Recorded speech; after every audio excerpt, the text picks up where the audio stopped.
I ask you, what if, right before your eyes, your only love was taken from you? She begged you to save her, but you didn't have the power to do so. Your legs wouldn't move. You lacked both the courage and the strength. The great mage claims it is all useless. That in this world, everything is about power, and for some reason, even he doesn't know, he is taken away. The power of existence stands above all else. And that day scarred Aruda's life so deeply that he dedicated his entire existence to the pursuit of power. More than 60 years passed. He tried every method attempted to reach the treasure of the world's most dangerous dungeon. And right there he died, without succeeding. He lived his whole life chasing power. And after his death, he stood before God. Whoever possessed the tear of God earned the right to meet him in the afterlife. God offers him a choice to rest his soul forever, or to relive the suffering of life for another 20 years. So to save his life and his one true love, he chooses to be reborn and retrace his steps. And that is how the MC earns his second chance, returning to the time of his birth, seeing his parents again, his mother, beautiful with long hair, and his father, who was still present, determined not to waste a single second of his life. He wanted to start evolving right then and there. But his baby body couldn't even stand up. Something he didn't have in his previous life was the ability to see a system window containing his stats and skills. Something only he could see now. The kid, barely a month old, was trying to speak, thinking he was actually managing it. He remembers that God allowed him to choose a gift, not knowing what that meant. God explains that everyone is blessed with a gift when they are born, the gift of unbalanced wisdom, the gift of broken martial arts, the gift of absurdly overpowered magic, or even the gift of infinite charisma. It could also be the gift of inventive genius, or lastly, the gift of creation. In his past life, Aruda had the gift of wisdom, and God asks if he wants the same one this time. The MC says he wants a different gift, the gift of creation. The MC, with the wisdom from his past life, was aware of the world's 5 gifts, but had never heard of creation, which God had mentioned, so he aimed for that one. The first thing the MC notices is a system window that is unknown in this world, so it might be related to his new gift. Beyond wanting to save the life of the person he loved, the MC also remembers his parents, who died when he was only 8 years old. It had been so long he barely remembered anymore. It happened on the night of his 8th birthday, a goblin attack on his village. All he remembers is feeling pain when his father sacrificed himself so his wife and children could escape. Even that wasn't enough. His mother threw him far away and begged him to run, alone at the very least. With no choice, he just ran. And as we know, goblins are lecherous creatures, so you can imagine what happened after Aruda escaped. But enough suffering and sad things. Now, in his second life, he will do things differently. The first step is to study and progress his intelligence and mental power stats. He studied so much that even his mother thought it was bad. Teasing his father, he trained his mana stats, while kids his age were eating dirt and drawing on the ground. The boy was doing parkour, as other children watched in awe. His agility status and evasion skill level rose. This pattern continued. Each time Arudo discovered a new ability, 8 years passed in a flash. Arudo sat beneath a tree, honing his innate gift and skills, which steadily grew in power. When his mother returned home, she congratulated Arudo on his 8th birthday. Overflowing with joy, she embraced her son so tightly. Arudo worried he might be crushed. His father boasted that Arudo's handsome looks came from him and declared they would begin Arudo's training immediately, a suggestion his mother readily approved. His mother then congratulated Arudo again, reminding him of his evening trip to the church, to which he agreed. It was custom for all children turning 8 to receive special bracelets. These bracelets served as a form of identity card, and now it was Arudo's turn to receive his. The priest instructed Arudo to stretch out his hands. Arudo, standing in the church, complied, and the priest placed a magic bracelet, proving Arudo's identity onto his wrist. It is better to go to the big city with this. The priest advised be careful not to lose it, with a bracelet now on his wrist. Aruto thought at last. His thoughts then turned to the goblins, who were due to arrive in the village in a few hours. Aruto was already crying. He knew he had to pull himself together. The time had come remembering his past self. Aruto resolved to save this village. After leaving the church and reaching the forest, Aruto opened his skill board to check his progress. He reviewed his current status. Aruto noted he likely needed to reach level 15 to significantly increase his physical power. His magic, however, stood at level 32, granting him mastery over all skills, accumulated during his 8 years. The only skill Aruto didn't fully understand was the ability to create various functional objects. He realized he hadn't activated this ability before, because he simply hadn't possessed the skill. Concluding that it wouldn't hinder him in battle, Aruto decided to activate it. It was then that Aruto realized the goblins were already in the forest. Spotting them, he quickly hid. Behind a tree, 3 goblins. Likely scouts had arrived. Aruto reminded himself to stay calm. He had defeated countless monsters in the past. The goblins, noticing Aruto peeking out from behind the tree, immediately charged him. This would be his first fight in his second life. It was time to demonstrate his training. Concentrating his magic, Aruto thought of his daily efforts, resolving not to regret this moment. He was the village's only hope. Aruto unleashed a fiery attack upon the goblins. After killing 1 goblin, Aruto felt a surge of success, but knew it wasn't enough. As he engaged the second goblin, another attack from behind, Aruto dodged, realizing he couldn't afford mistakes. After dispatching all 3 goblins, Aruto concluded he needed to strengthen his attacks. He was fortunate. He hadn't encountered stronger monsters yet. The moment Aruto dealt with the goblins, the system displayed a level-up notification. Aruto felt a rush of satisfaction. He had defeated them and gained a level. The level up left Aruto feeling lightheaded, almost drunk with power.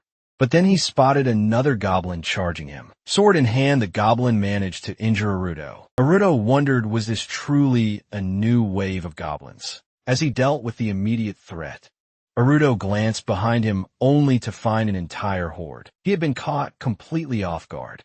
With his injured arm, fighting such numbers seemed impossible.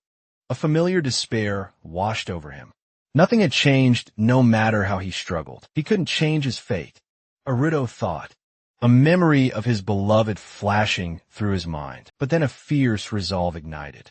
Aruto would not give up. He wished he had tried harder. In that instant, his magic power surged to level 50, granting him a new skill, Grave Reaper. As Aruto saw the system window, announcing the level increase, he realized he had acquired the crafting skill. Its true power, he understood, would manifest with higher levels. That's why I couldn't use it before. Aruto mused at that moment. A horde of goblins amassed behind Aruto. He wondered if they sensed his weaknesses, not his fighting prowess. As they closed in for an attack, what fate awaited him a moment later? A goblin lunged at Aruto. He narrowly dodged its sword, realizing how close he was to being wounded, and unleashed a fireball. Aruto attacked the goblins, finding it significantly harder with his injured hand, and the relentless onslaught intensified when a large group of 8 goblins attacked Aruto. This time, he felt capable of fighting them off, trying to believe in his own strength. Aruto immediately activated his grave skill, using magic to send the goblins tumbling into the gorge. Had he truly managed it, it was a grave crafting skill. Gazing at his hands, Aruto rejoiced. A surge of hope telling him his fate could change, now that he had saved the village. At that moment, the system displayed a significant level increase, likely due to defeating the goblins. He recalled hearing that a level increase, an opportunity to advance, often brought with it an increasing pain. With that thought, Aruto lost consciousness. Aruto then opened his eyes. He realized he was cold, with something fluttering near his face. Suddenly he spotted a creature, which promptly hopped away. What was it? A beautiful slime stood before him, revealing its head. Arudo saw a liquid and wondered if he should drink it. After drinking the liquid from the slime's head, Arudo found it surprisingly beneficial. The slime continued to hop, capturing Arudo's attention. What was this creature observing it? Arudo concluded the slime wasn't a dangerous monster. In fact, it seemed quite friendly. The slime suddenly jumped onto Arudo's face. He didn't understand what it wanted, and its touch was incredibly ticklish. Soon Arudo found himself atop a mountain, gazing down at his birth village, a small picturesque place nestled in nature. The slime looked ahead and indicated something, but Arudo stated he wouldn't return. He had a person to save a path to follow. But he remained too weak. Perhaps it was all futile. Roughly a mile away lay Canotagris, one of the finest underground cities. His goal was to conquer its upper floors and raise his level as much as possible. Arudo then remembered his beloved and considered how he could level up. He recalled the city's appearance, the obstacles and battles awaiting him, knowing only 7 years remained until that fated day. As the slime crawled over him, Arudo stood mentally, apologizing to his parents for his sudden departure. He wrote a letter explaining. He had a list of essential tasks he had to complete. Arudo felt this was the end, yet he needed to fix everything. Profoundly grateful to his parents for their boundless love, he was glad to have grown up with them, remembering his father and mother. 8 years had passed, and he was happy. Arudo thought with tears in his eyes, realizing it was time to leave. After leaving his parents' house, the slime followed Arudo, unsure if it was truly watching him, and deeming it dangerous, told it he would go alone. It would be difficult for her to defend herself from monsters. But then the slime began to applaud with its limbs, since she seemed so worried. Arudo decided she could stay close. Agreeing, Arudo and the slime journeyed on. A month later, after defeating a formidable wolf, Arudo decided it was time for lunch. The slime next to him dragged something along. Arudo realized they were fresh wounds from a new wolf, and thanked the slime. She then placed a magic stone directly into Arudo's bag. With magic stones, he wouldn't have to worry about expenses. The slime then placed the stone. It then ran off, seemingly shouting something. Arudo saw where to go. Had the slime truly found them shelter for the night? A moment later, Arudo looked out from behind a mountain. The slime perched beside him. It was a cave, a perfect spot to rest for the night, before heading to Canotagris tomorrow. Roasting barbecue over the fire, Arudo reflected that low. Rank monsters here made finding food easy, even without a fight, something he was accustomed to. His body finally was beginning to resemble its previous life's form, fast-growing and unparalleled. A moment later, a system window materialized before Arudo, displaying his level as 32, and his constantly increasing characteristics. He considered that he could raise his level more effectively within a dungeon to become stronger. Arudo sat on a stone, holding another in his hand, and ate a kebab. He noticed the slime that had climbed onto him was also enjoying a kebab. Arudo then offered it rice, wondering if it would truly devour everything.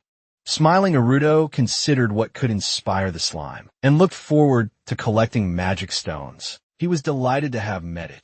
Then Arudo asked if the slime was truly a predator, a revelation that came as a small shock to him. Meanwhile, an unseen observer watched Arudo from behind the mountain, sensing the gaze. Arudo hurled a barbecue skewer directly towards the hiding spot. He registered a swift dodge.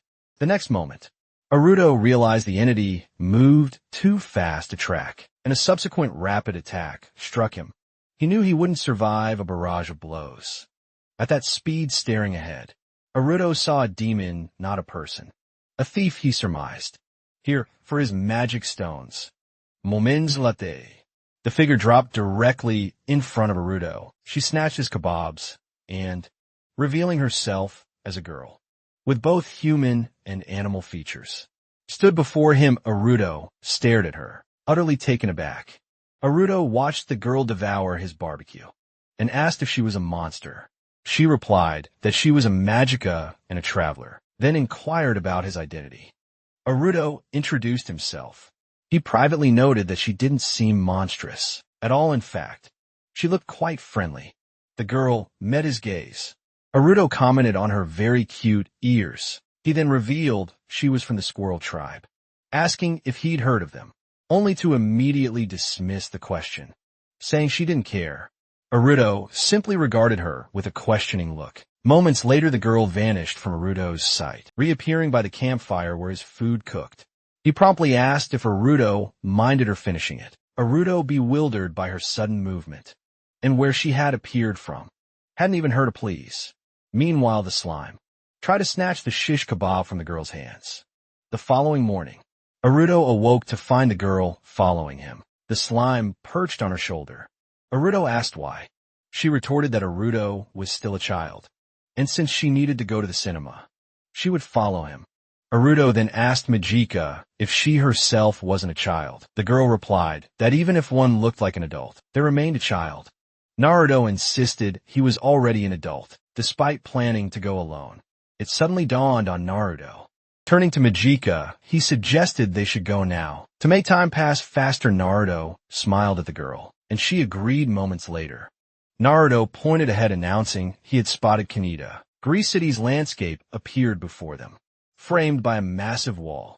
As they approached and passed through the gate, a girl immediately approached, touting low taxes and a clean record, inviting them to enter since ancient times. Kaneda Gress has signified chaos and a wide variety of races. This is due to the dungeon towering in its center, drawing people fascinated by its allure to gather in the city. As Naruto and Majika entered the city, Majika was visibly scared. Naruto asked what was wrong, and she admitted this was her first time experiencing such a crowd of people turning to Majika. Naruto explained he himself was from a village. She replied that she lived on the street. Naruto confessed he was nervous upon his first arrival. Majika, surprised, pointed out that Naruto had previously claimed he hadn't been here before. Naruto clarified that he had visited with his parents when he was about 10 years old, remembering how he felt the city was alive, with almost nothing having changed since. Naruto looked around, contemplating. He wondered if anything significant would unfold in the next 2 years, knowing caution was paramount. Majika then asked where he was headed. Naruto replied that he needed to visit the Adventurers Guild to earn money for their stay, then asked if Majika would accompany him. She readily agreed upon arriving at the guild. Naruto declared his intention to exchange magic stones. The man at the counter, however, turned to him and stated Naruto was in the wrong place. Naruto looked surprised. The man then told Naruto to leave, claiming the guild was no place for children. Naruto then emptied his bag onto the counter, revealing a pile of magic stones. The man who had just tried to dismiss him watched in disbelief, asking where Naruto had acquired so many. Naruto simply replied that he had obtained them through hunting. This girl standing next to me, whom I defeated, doesn't know how to sell magic stones, Naruto stated, gesturing towards Majika. The man looked at Majika in surprise. She started to protest, about to say she had nothing, but Naruto cut her off, telling her to be silent, smiling. Naruto then realized the total value amounted to approximately 1990 units. The man then informed Naruto of the exact sum: 2 gold, 29 silver, and 85 copper. Naruto reflected that for such a sum, he felt utterly exhausted. He wondered if his exhaustion was simply due to his young age, or a consequence of his rapid growth. As Naruto placed the money into his bag, he asked if he could register as a finder. The man questioned why a child wished to register as an adventurer. Naruto pointed to Majika, stating she was an adult, and added that he personally needed to register due to a significant endeavor. Majika started to speak again, but Naruto quickly covered her mouth, urging the man to hurry as they were short on time. As they left the guild, Majika turned to Naruto, telling him to take her with him and make use of her. Naruto, asking for clarification, then apologized. He explained that, at his age, it was difficult to articulate everything clearly, so he merely asked for assistance. He then asked Majika if it wasn't wise to spend time acquiring magic stones, to which she replied that it wouldn't improve his reputation. Majika, walking behind Aruto, then heard him dismiss the idea of reputation. No one gets stronger by merely increasing reputation. He stated. Majika looked at Aruto, clearly surprised by his words. Aruto walked ahead of Majika, stating that with money now in hand, they should find a hotel. He proposed sharing a meal to thank her for her help, but also offered to part ways there. If she had other plans, Majika agreed to go with him, but not without a condition: either money or they spend time in his room. Hearing this, Aruto simply told her to follow him. What a woman she was, Aruto mused to himself. As evening fell, Aruto expressed his genuine pleasure that Majika had joined him, admitting he had initially expected her to refuse. Seated in their room, they talked. Naruto explained that his unkempt appearance often closed off many opportunities, including access to the delicious food available at this hotel. He believed Majika would enjoy it as well. While Aruto explained something to her in their room, Majika stared intently at him, and Aruto couldn't quite grasp why. Majika then dismissed his unspoken question, declaring she would take a bath. Aruto, seeing her begin to remove her cloak, quickly asked her to undress in the bathroom, not in front of him at that moment. The slime happily settled onto the bed.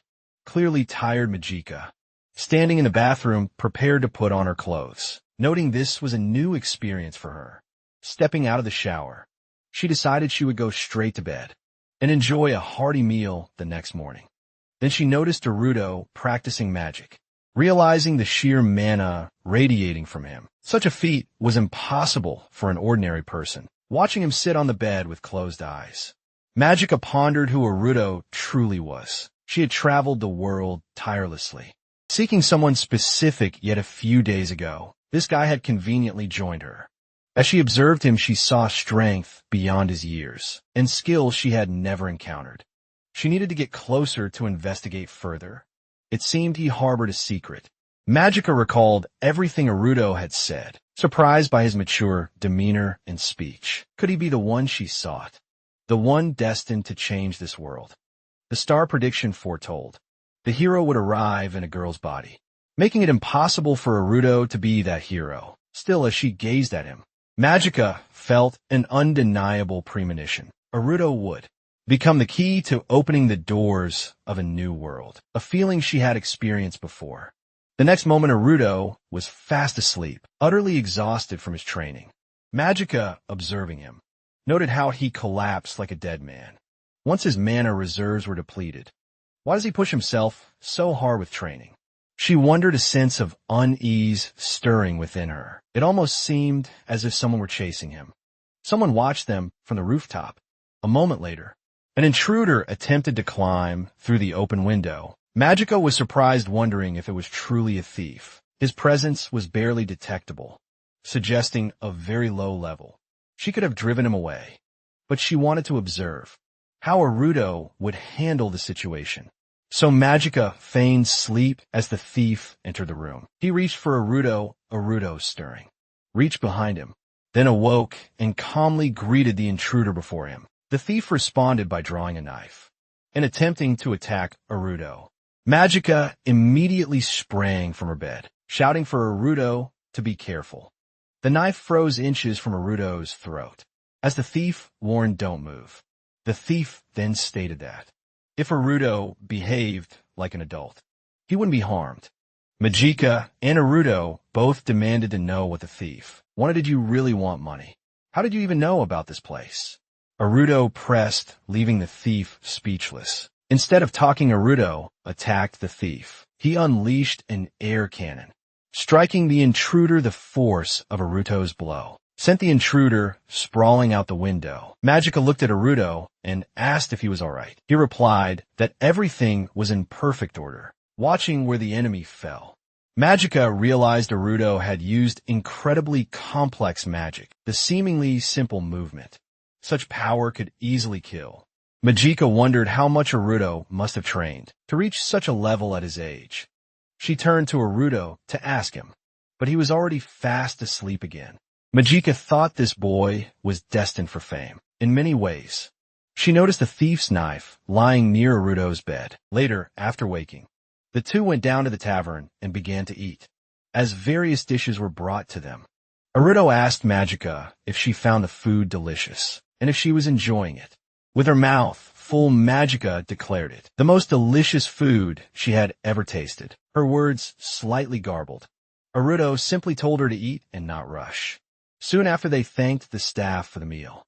They then left the hotel, and Magica thanked Arudo, stating she was completely full. Arudo then teasingly promised Magica that by morning she would have eaten enough for 10 people.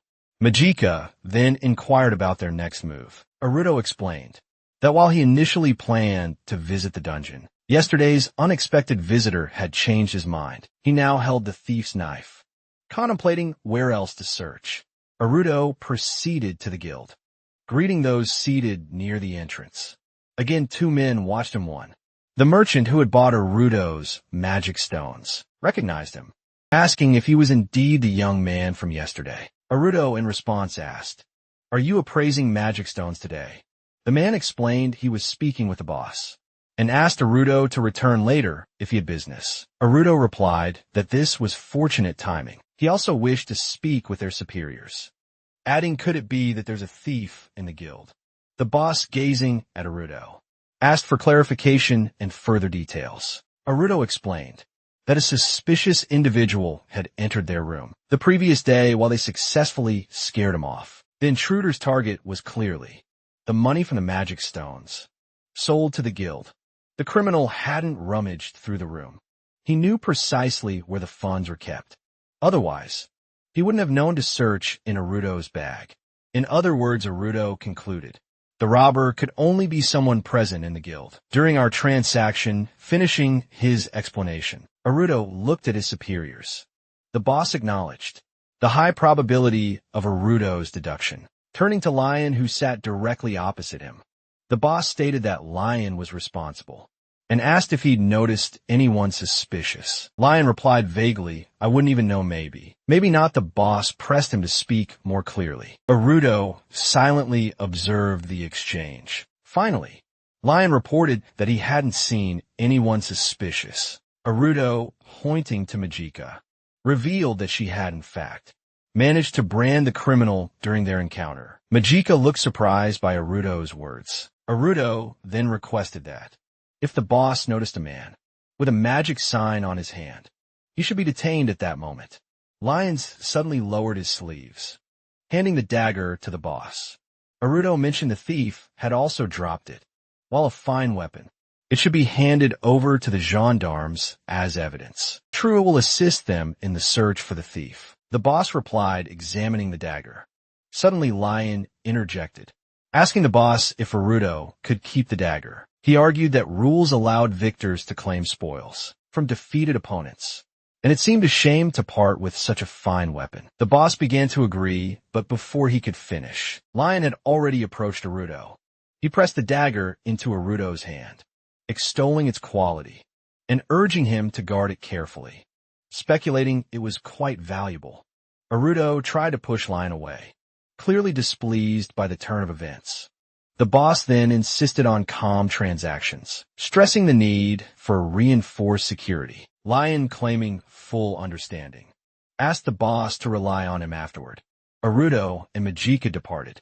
Magica then stated the person was a thief, questioning was it wise to let him go. Arudo replied that the warnings had been given. The rest is no longer our concern. Magica then asked, was his real goal truly just to acquire a weapon? Arudo looked at Magica, a flicker of confusion. Had she seen right through him? He decided that with this task complete, their adventures truly began. Standing before the dungeon entrance, Arudo gazed up at its towering structure. As he spoke, Magica, following his gaze, admitted she couldn't discern its peak. Arudo explained that this was a legendary labyrinth, one of the world's greatest dungeons, whose vastness, origin, and builders remained a mystery. Upon entering the portal, they found themselves instantly transported to a different location. Arudo clarified that the lower levels spanned the 1st to the 25th floors. This section was relatively safe, primarily serving as a training ground for novice adventurers. As Arudo explained this, a distinct bellow caught his attention. Suddenly, two nearby adventurers warned that a monster had escaped from an upper floor. They shouted that his magic wouldn't be enough, urging Arudo to flee just then. A gigantic horned rat charged directly at Arudo. Others, seeing a mere child, frantically yelled for him to run faster. Arudo, facing the charging enemy, uttered the word grave instantly. The creature plummeted into a gaping hole that appeared in the floor.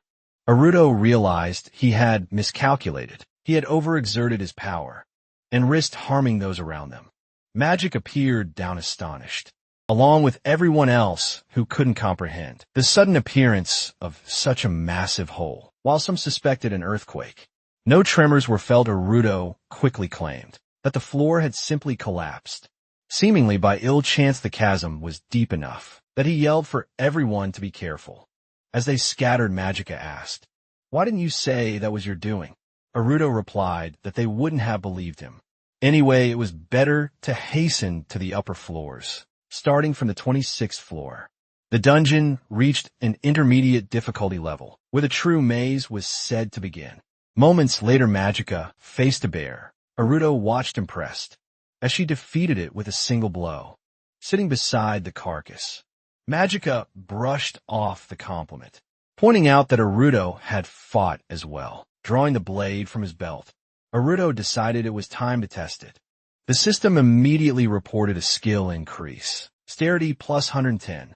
Arudo was thrilled by the boost, realizing the dagger was far more effective than he'd imagined. He mused that a proper skill board would show him his progress visually, rather than simply sensing it, and that this knife would be invaluable when choosing new equipment, even with such a potent weapon. Arudo knew he couldn't afford to stop, needed to grow stronger by facing the bears ahead. The monsters on this middle level weren't particularly challenging, so he resolved to seek out more formidable foes. Upon leaving, Arudo declared the upper level was their next destination, and after dispatching their current opponents, they departed. Magica simply observed the bears Arudo had slain. Arudo ventured into a cave, immediately plunging into battle. Demons surged toward him. Arudo was confident he could repel them. Soon the demons were crushed beneath the very stones Arudo had weaponized. Watching them fall, he let out a relieved breath. "We're on the 50th floor," Arudo announced to Magica. "This is where the upper level begins. A high-risk zone where only a select few high-level adventurers can hope to compete. The strength of the monsters will increase with every floor, so we need to level up significantly." While we're still here, he gazed ahead as he spoke. Magica simply watched Arudo, then turned to him, asking why he fought monsters in such a usual manner. Arudo was utterly surprised. Was there an unusual way if she knew a better method? He eagerly asked her to teach him, his eyes sparkling. Magica clarified that she hadn't meant it that way, but rather that the monsters Arudo had just defeated were strong enough to trouble even high-level adventurers. Magica disliked how easily Arudo had dispatched several monsters at once. She couldn't fathom how he possessed such strength. Standing before him, she pressed him for answers. Arudo then countered by asking if she found his fighting style strange. Magica confirmed that it certainly appeared so, from an outsider's perspective, wondering why he seemed so surprised by her observation. In that moment, Arudo realized Magica was the second person to truly perceive him. Before this, only Hannah had ever seen beyond his surface. He recalled his past life. Even at level 99, he fought monsters alone, while other high-level adventurers attracted followers. No one had ever even glanced his way, dismissed due to his low life stat. This was the harsh law of that world. Now Arudo pondered. It seemed there were others besides Hannah who defied this very law at that moment. Magica's curiosity piqued, asking if Arudo was in fact entirely human. Smiling, Arudo assured her he was 100% exactly human. He thought to himself that despite his assertion, it was a hard truth to accept, given he had died and been reborn. Observing Arudo and repeating his words, Magica, amused by his smile, settled on the explanation that he was simply peculiar. Aruto bristled at her comment. Moments later, the system announced a level increase, and they continued their descent into the cave. Aruto declared he could now defeat monsters from the 50th floor, and proposed they climb a little higher. Aruto's past life memories told him that a dangerous monster would be lurking here. As if on cue, a small ogre appeared before them. Aruto recalled how much effort it took to defeat this ogre in his past life, now curious about how swiftly he could do it. As they stood before the monster, Magica remarked on the ogre's impatient eagerness to kill, noting its far superior strength compared to previous monsters.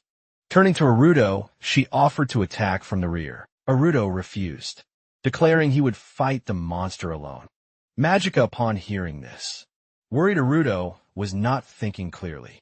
A single mistake would mean his death. Aruto replied that he understood the risks, but saw this as a chance to gauge his true strength. Drawing his knife, he stepped forward to face the ogre. In the next moment, Aruto attacked, striking the ogre with his sword. He found the monster's skin astonishingly thick, like metal, yet he still managed to injure it. The ogre, enraged, retaliated, slashing Aruto's cheek, dodging a subsequent blow. Aruto reasoned that his attacks were indeed effective. By continually dodging and hitting the same spot, as he had been doing, he could eventually defeat the ogre. But as he landed after another strike, Magica exclaimed that couldn't just be. Magica, however, couldn't help but wonder if Aruto had truly defeated this monster with such ease. Aruto, having dried himself off, mused that he hadn't needed to strain himself much. Perhaps this was the current limit of his strength. The slime then deposited a large diamond at his feet. As Aruto examined it, he wondered why a monster of this rank would drop such a significant gem. A sudden shift in the air signaled something new. At that moment, Aruto called out to Magica, asking if she heard the girl. Standing just behind him, replied by asking what sound he was referring to. Realizing the danger, Aruto turned to Magica and urged her, "We need to get out of here fast." Magica countered that escape was impossible. Moving even an inch would mean their death. Just then a colossal ogre emerged, directly from the depths of the cave, its massive hand extending towards them. This green ogre was enshrouded in magical ivy, a low-level parasitic monster, known to drain the power of higher-tier creatures. It infects Aruto.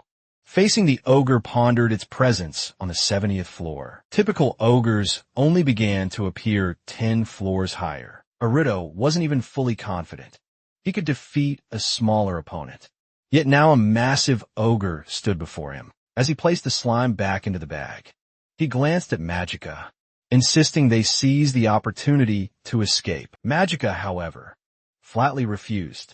She recognized the monster's immense power, but believed it had a limit.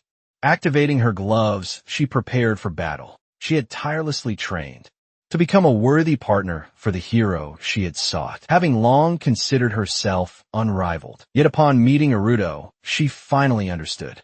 Her past efforts were insufficient. The girl then charged the ogre, resolute in her duty to secure victory, and launch her attack after her strike. Magica saw her attack had barely any effect. The ogre only grew angrier and retaliated against her, dodging the ogre's blows. Magica realized she was faster than it. A single attack would clearly be insufficient. She needed to unleash several simultaneously. Despite her swift, relentless attacks, the ogre struck her with ivy, then seized her its grip, painfully crushing her body. Aruto used an air blade, freeing the girl as the ivy fell away behind her. Aruto asked Magica how she felt. She thanked him, a sense of self-reproach washing over her, for being saved by a child. Magica turned her gaze back to the ogre, reactivating her power. She knew it was time to unleash everything. Invoking light as an untouched shadow, she called upon the radiance of 1,000 heavenly bodies, unleashing the artifact Star Ring. Magica attacked the ogre with all her might. Realizing she had expended all her mana on the secret spell, she believed the ogre should have perished. But as the dust dispersed, she saw the ogre standing unharmed. Utterly bewildered, the ogre at that moment was raising its leg directly over Magica. Magica stared up at it, realizing that, despite putting all her strength into the blow, it hadn't been enough. The ogre plummeted into the ground directly beneath it. Aruto moved swiftly to Magica. As she saw Aruto appear before her, he scooped her into his arms, telling her to leave the rest to him as he ran. He then turned to Slime, instructing it to look after Magica. The slime assented, and Aruto rejoined the battle. Standing before the ogre, Aruto knew he had to win. Aruto immediately rushed forward, knowing he was no faster than Magica, but considering it nonetheless. The ogre's attack abruptly shattered Aruto's train of thought. Witnessing this, Magica let out a desperate cry, gasping for breath. Aruto instinctively countered the ogre's blow. Aiming to retaliate, Aruto scrutinized his foe, acknowledging that despite its magical nature, the ivy remained vulnerable to fire. However, he knew merely burning the vines would be futile. They would only regenerate. Aruto needed to strike in a way that truly harmed the ogre. Gripping his sword, Aruto launched another assault. He understood that piercing the ogre's thick skin directly was impossible, so he had to aim for a precise weakness. With his target in mind, Aruto unleashed a fireball directly into the ogre's back. Aruto slumped to the ground, observing the impact of his attack. The next moment, Aruto's eyes darkened and he fell to the ground. Magica could only stare at the ogre in shock, amazed as she realized Aruto had won. But Aruto was just a child, yet he had defeated this ogre. These were Magica's last thoughts before she fell unconscious. Opening their eyes, Aruto and Magica found a slime hovering directly above them. The sun was shining as they lay on the ground. Wondering how they had gotten there, Aruto questioned if the slime had truly rescued them, to which Ru affirmed it with a unique tongue sound. Hugging the slime, Aruto thanked her, calling her the most reliable companion in the world. Turning to Magica, Aruto pointed out the danger of remaining unconscious. It was fortunate they had recovered where they were. Magica remained silent, then apologized, and declared she would return to the hotel first. Aruto agreed, stating he would also take a break before returning. Aruto stared at Magica, greatly surprised. Could Magica really use an artifact? Artifacts were holy tools created by God, their number so few in their world that they could be counted on one's fingers.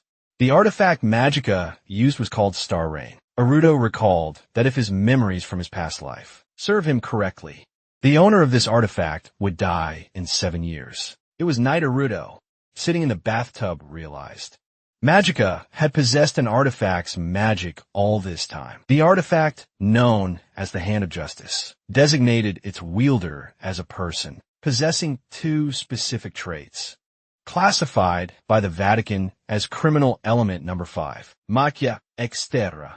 She and 5 other people were declared enemies of God. While this declaration had not yet occurred, an order for their destruction would be given. In the future, Aruto requested the skills scoreboard, and a system interface appeared before him. Looking at it, Aruto surmised that Magica's life indicator was likely, for in the dungeon, Aruto had felt her magical energy surpass his own, coupled with an indestructible barrier. She must be incomparably stronger than him. Aruto mused. Clear disparity in their respective standards of living. Aruto then thought, but even she will be ruined by the Vatican in 7 years. As he sank underwater, Aruto began to grasp the extent of his weakness. Compared to her, could he truly change his fate? Aruto wondered sadly at that moment. Slime appeared before Aruto, who, surprised, surfaced from his bath. He asked what she was already doing there, wondering if she too wanted a bath. The slime responded in its own language, prompting Aruto to get out and begin washing her. Aruto, rubbing Ru with a washcloth, remarked, "This time, we only escaped thanks to you." He promised to rub her until she shone, a gesture that delighted the slime. As Aruto rubbed the slime, she replied in her unique language. Aruto couldn't tell if he should stop, as the slime's heels seemed ticklish. A perplexing thought, as he never imagined a slime would have heels. The next moment, the slime sparkling so intensely it almost blinded him, prompted Aruto to ask if she always looked this way, when clean smiling. Aruto looked at Ru and asked if she was happy. Ru jumped with happiness and said something to Aruto. The next moment she blurred, resembling a puddle seeing this. Aruto asked if she shouldn't be washed, then gently pushed the slime back into the water. After leaving the monopool and bringing the slime back to his room, Aruto realized he had startled it. Just then Magica appeared. Rising from the sofa, she greeted hello, Aruto. Magica seemed to have something to say, so Aruto decided they should talk outside. As Aruto brought her a drink, he realized she hadn't uttered a word. Since they returned to the hotel, had something truly happened. Handing her the drink, Aruto remarked, "The sunset here is beautiful." They both gazed at the sky. Magica quietly agreed, clutching her mug. She sat solemnly before turning to Aruto. She confessed, "I always thought I'd never lose to a magician." She had been so confident no one could match her skill. Perhaps my training made me too arrogant. He admitted, but now I realize I was weak. From now on, I want to devote myself to solitary training, Magica declared, looking at Aruto. Magica explained that living alongside Aruto would only aggravate her weakness, so she wanted a separate room. Looking at Aruto, she added, "If I hadn't come with you, I would never have realized this."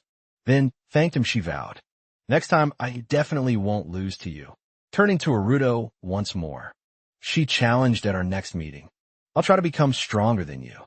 Hearing this, Aruto's hands trembled and he began to laugh, baffling Magica as to why he found it so amusing. Aruto explained that she was saying very strange things. Then he apologized, realizing it wasn't about talent. It was only no. The most important thing was to try hard. Clinking mugs, Aruto declared he wasn't going to lose either, and they should meet again. When each of them had grown 100 times stronger, they laughed, rejoicing in their current progress, never imagining that despite their efforts, a power existed in this world that could destroy them in a blink. Back at the hotel, Aruto began to gather his belongings. Checking his bag, he confirmed he had packed everything. He glanced at the bed where Magica had slept, then closed his eyes, leaving the room. He resolved to keep the promise he made to her. From that moment, he lost all track of time, throwing himself entirely into training. First, Aruto decided he needed to develop his crafting skill. Consulting his system, he arrived at a forest, realizing it was a prime training spot. It boasted an abundance of collectible crystals and was rich in mana, a crafting skill. Aruto mused, he began training by generating mana and breaking stones into pieces. Soon he received a skill increase and gained control over magic. He dedicated himself to mining stones. Soon after, his crafting skill reached level 20, unlocking blacksmith as Aruto anticipated. Crafting provided not only offensive abilities, like Grave Reaper, but also the power to create items, utilizing materials from the dungeon, like fire and magic naturally. He no longer had to worry about being chased from the forge holding a sword before him. Aruto realized that by training solely with it, he had suddenly acquired a new skill, Moments Latte. While fighting a powerful monster in a cave, Aruto understood.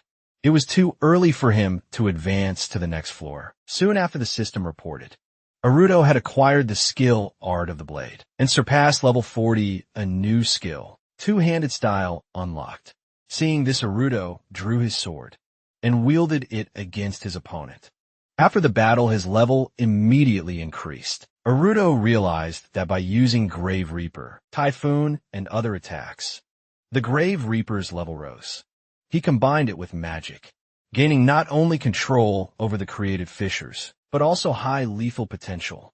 Throughout this period, Aruto's level rose in tandem with his skills. The system reported Aruto's level was now 40, and all his skills had increased by 30 units. His crafting skill and manipulation were now available. Intrigued, Aruto opened the system window.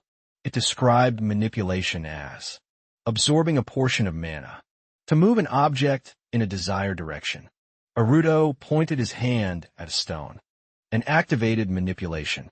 The stone shifted to the side, though not as flashy as Grave Reaper. Aruto believed this skill would also prove useful. He continued to develop the skill. Thus days turned into weeks. Soon winter arrived.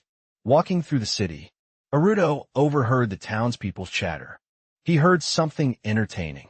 Two men were discussing a rumor. Have you heard about the weirdo who recently appeared on the upper floors of the dungeon? He single-handedly defeated 1,000 monsters. The second man admitted he had heard the tales, adding that the weirdo was just a child. And for some reason, he carried a low-level slime everywhere. As Aruto passed them, he realized they were speaking of him when they saw him. They couldn't believe their eyes. After all, high-level adventurers usually hunted the upper floors. In groups, Naruto silently observed them, realizing his presence was finally being noticed. Before, his low profile meant he went unnoticed, no matter what he achieved. But perhaps something had changed. Though, he certainly didn't appreciate being called a weirdo.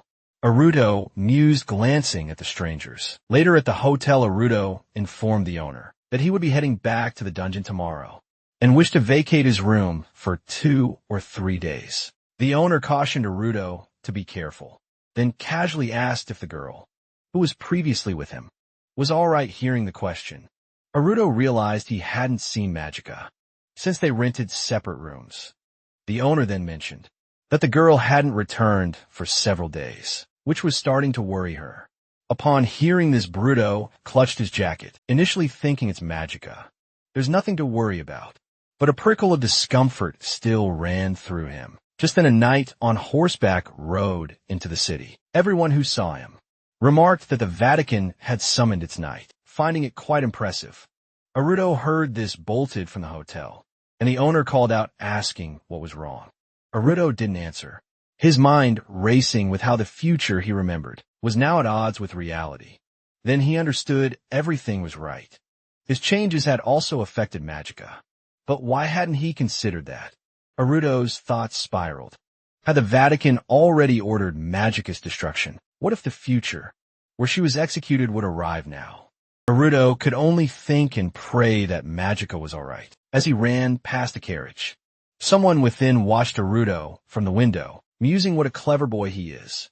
Approaching the dungeon, Aruto desperately hoped Magica was safe. He activated his sense of presence, reasoning that someone as powerful as her should be easy to locate, and he prayed he wasn't wrong. Spotting a familiar figure, he called out, "Magica!" Turned, recognizing Aruto immediately. "It's been a long time," she remarked. "How are you doing?" Acknowledging her strength and concluding his worries were likely unfounded. Catching his breath, Aruto assured her he was fine, prompting Magica to ask why he was breathing so heavily, unable to admit his panicked fears for her safety. Bruno feigned a casualjuk. He claimed he was merely out for a run, saw her, and stopped to say hello before pretending to continue. Then, removing his scarf, he noted how chilly it was, especially for her attire. He wrapped the scarf around her, urging her to wear it so she wouldn't catch a cold. Magica gratefully accepted. Just then, something in the sky drew their gaze. Both looked up, baffled by the sight. Aruto described it as a black mass, and Magica admitted it made her profoundly uneasy. The ominous mass began to expand, its oppressive aura palpable. Aruto instantly recognized the looming danger and urged Magica to evacuate the nearby citizens. Moments later, the black mass began to crack. Aruto closed his eyes in disbelief. It was a demon standing directly before them, a creature known to control high-ranking monsters. He questioned why it would appear in the heart of the city. The demon immediately began to devastate nearby houses. It was a creature that wouldn't stop attacking until everything around it was reduced to ash. Nothing would deter it. Yet Aruto found himself paralyzed, just as he had been during the fire. The insurmountable difference in their life levels rendered his body numb, his will powerless against the inexorable laws of this world. Despite this, Aruto strained his limbs, desperate to move, knowing the city would be annihilated if he remained frozen. Suddenly, Magica placed the scarf Aruto had given her back onto him. "Everything will be fine," she declared. "Aruto, you can rely on me." Leaping into action, she charged directly at the demon. Aruto watched intently, struck by Magica's incredible strength. She had grown so much more powerful. As she attacked the demon, she managed to land a blow, but it instantly regenerated. Magica realized that, as a demon, he would require a single, overwhelming strike. She prepared to use her artifact, Star Rain, but the demon moved with blinding speed, appearing behind her in an instant. Magica spun around, acknowledging his swiftness, and dodged his subsequent attack. She realized the demon left no opening for her to utilize the artifact. A moment later, Arudo saw only shattered pavement, his thoughts consumed by Magica. He couldn't comprehend why he was merely a spectator, why his last 8 years had been so utterly wasted. He hadn't been reborn, just to witness another catastrophe, a repeat of his past life's collapse. His sheer desire ignited mana within his hands. Staring at the shimmering energy, Arudo wondered if he could manifest magic from his current paralyzed state. If only he could succeed. He looked toward Magica. The demon pressed its attack, and she struggled against the added difficulty of the strong winds. One direct hit and she would die. She knew, with the demon regenerating after each strike, she needed to seize the perfect moment to deploy her artifact. Magica attacked the demon once more, only to be violently thrown back. This was simply unrealistic. She thought even if Arudo was now accumulating mana, he wouldn't be able to intervene in time. The demon conjured a massive fireball. Spinning it overhead, Magica looked at it, understanding her death was imminent. She closed her eyes, bracing for the end. At that moment, Arudo used his manipulation skill. Magica opened her eyes to see the demon's fire attack being carried far away. Arudo stared at the redirected attack, disbelieving. Magica wondered if he had truly altered the attack's trajectory. Just then, the demon lost its balance. Magica looked at Arudo, realizing he was a young man. As the demon fell right on Magica, she saw her chance to attack. Arudo shouted to her, "Use Star Rain." He attacked the demon, wounding it until it disappeared. Witnessing its disappearance, Arudo and Magica both believed they had succeeded. Magica ran up to Arudo, asking if he was okay helping him up. Arudo explained he was just weak from the level up, and that a short rest would restore his strength. As she put Arudo on her back, he didn't understand what Magica was doing. She insisted on taking him to the hotel. Arudo asked her not to, but she countered that he had already done so much for her, and pleaded to be allowed to do at least this later. As they fled, Magica mentioned she had never seen a technique like his before. Realizing Magica referred to his manipulation skill, Arudo explained he had acquired it since their last encounter. He demonstrated by manipulating his scarf, making it instantly appear on Magica.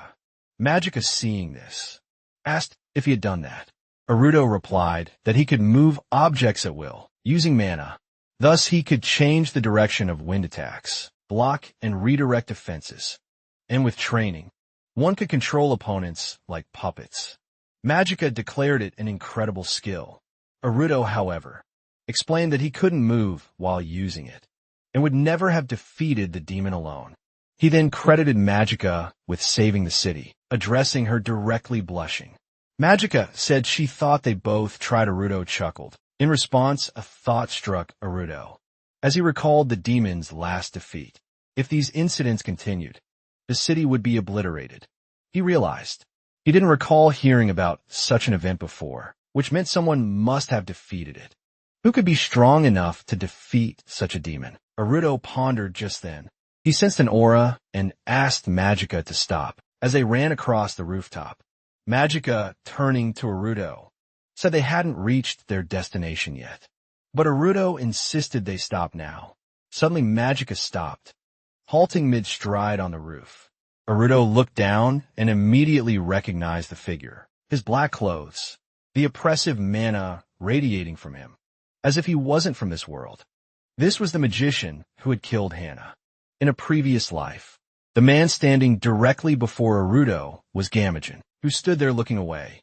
Magica looked at Arudo, noticing he looked disturbed, a look she'd never seen before. She asked who the man was. Arudo replied that it was Gamagon Salzwai, one of the 12 commanders of Euphonia.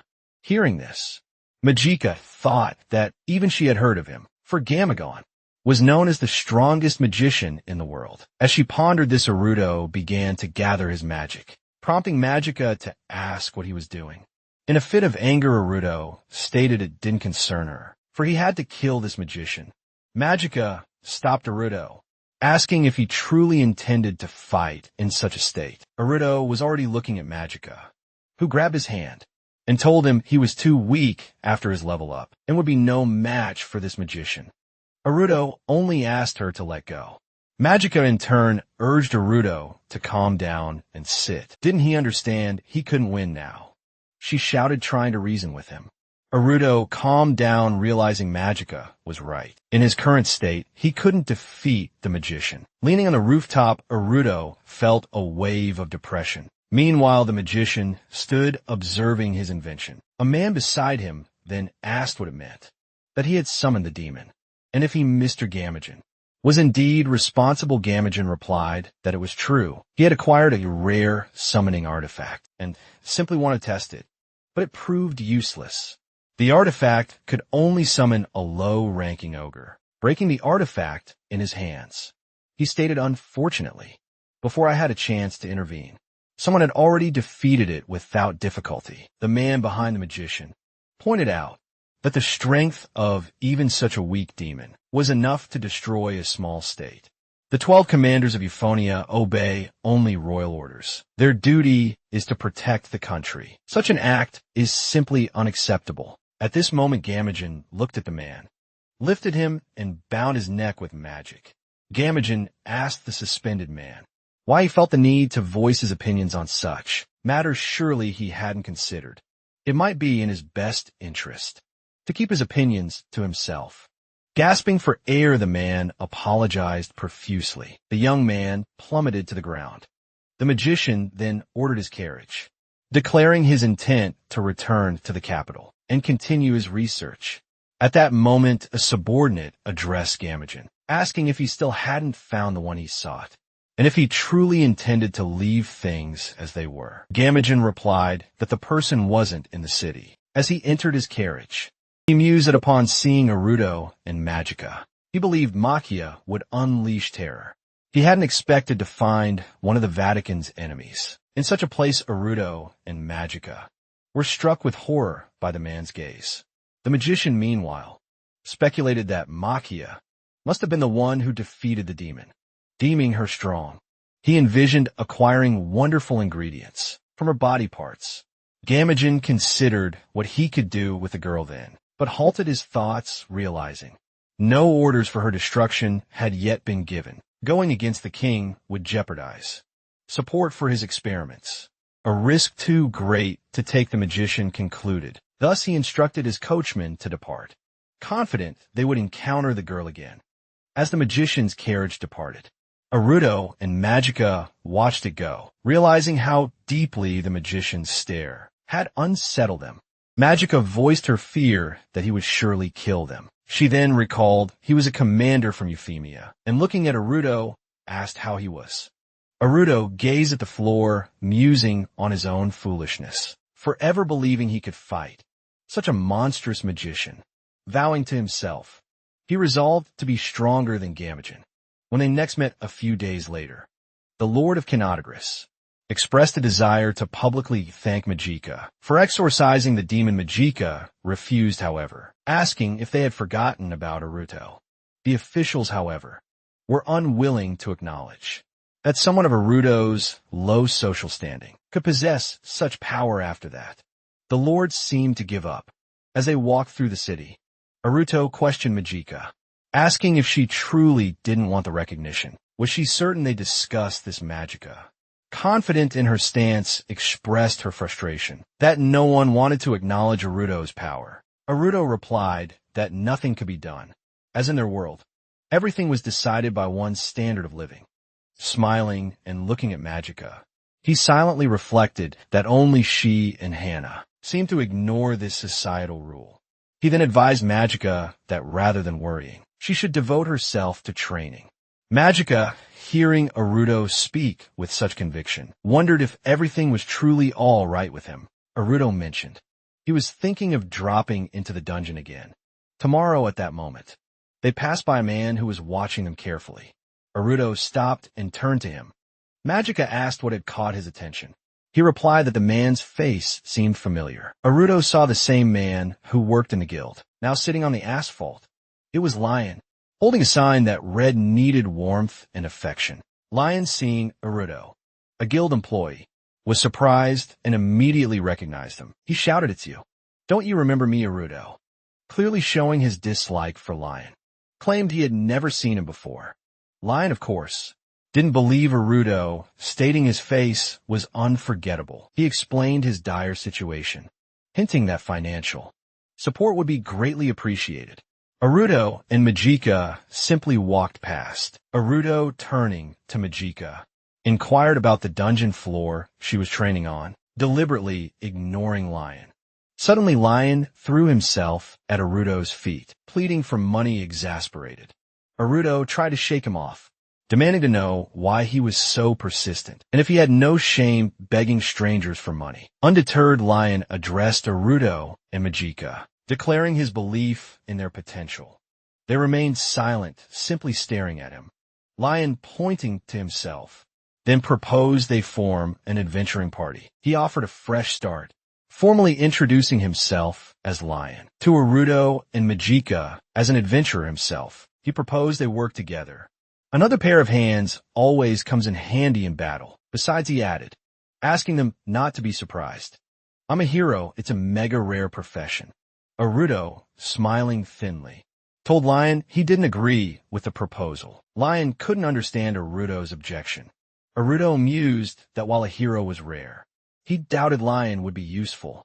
Magica yawned behind Aruto as Lion, still kneeling, pleaded for Aruto to reconsider. I even left the guild specifically for this. Lion said. Aruto, hearing this, retorted, more likely you were caught red-handed and kicked out. Lion gaped, unable to comprehend how Aruto had seen through him so easily, then realized he had undeniably messed up. Aruto sighed, explaining that this exact reason was why he preferred earning money by hunting in dungeons.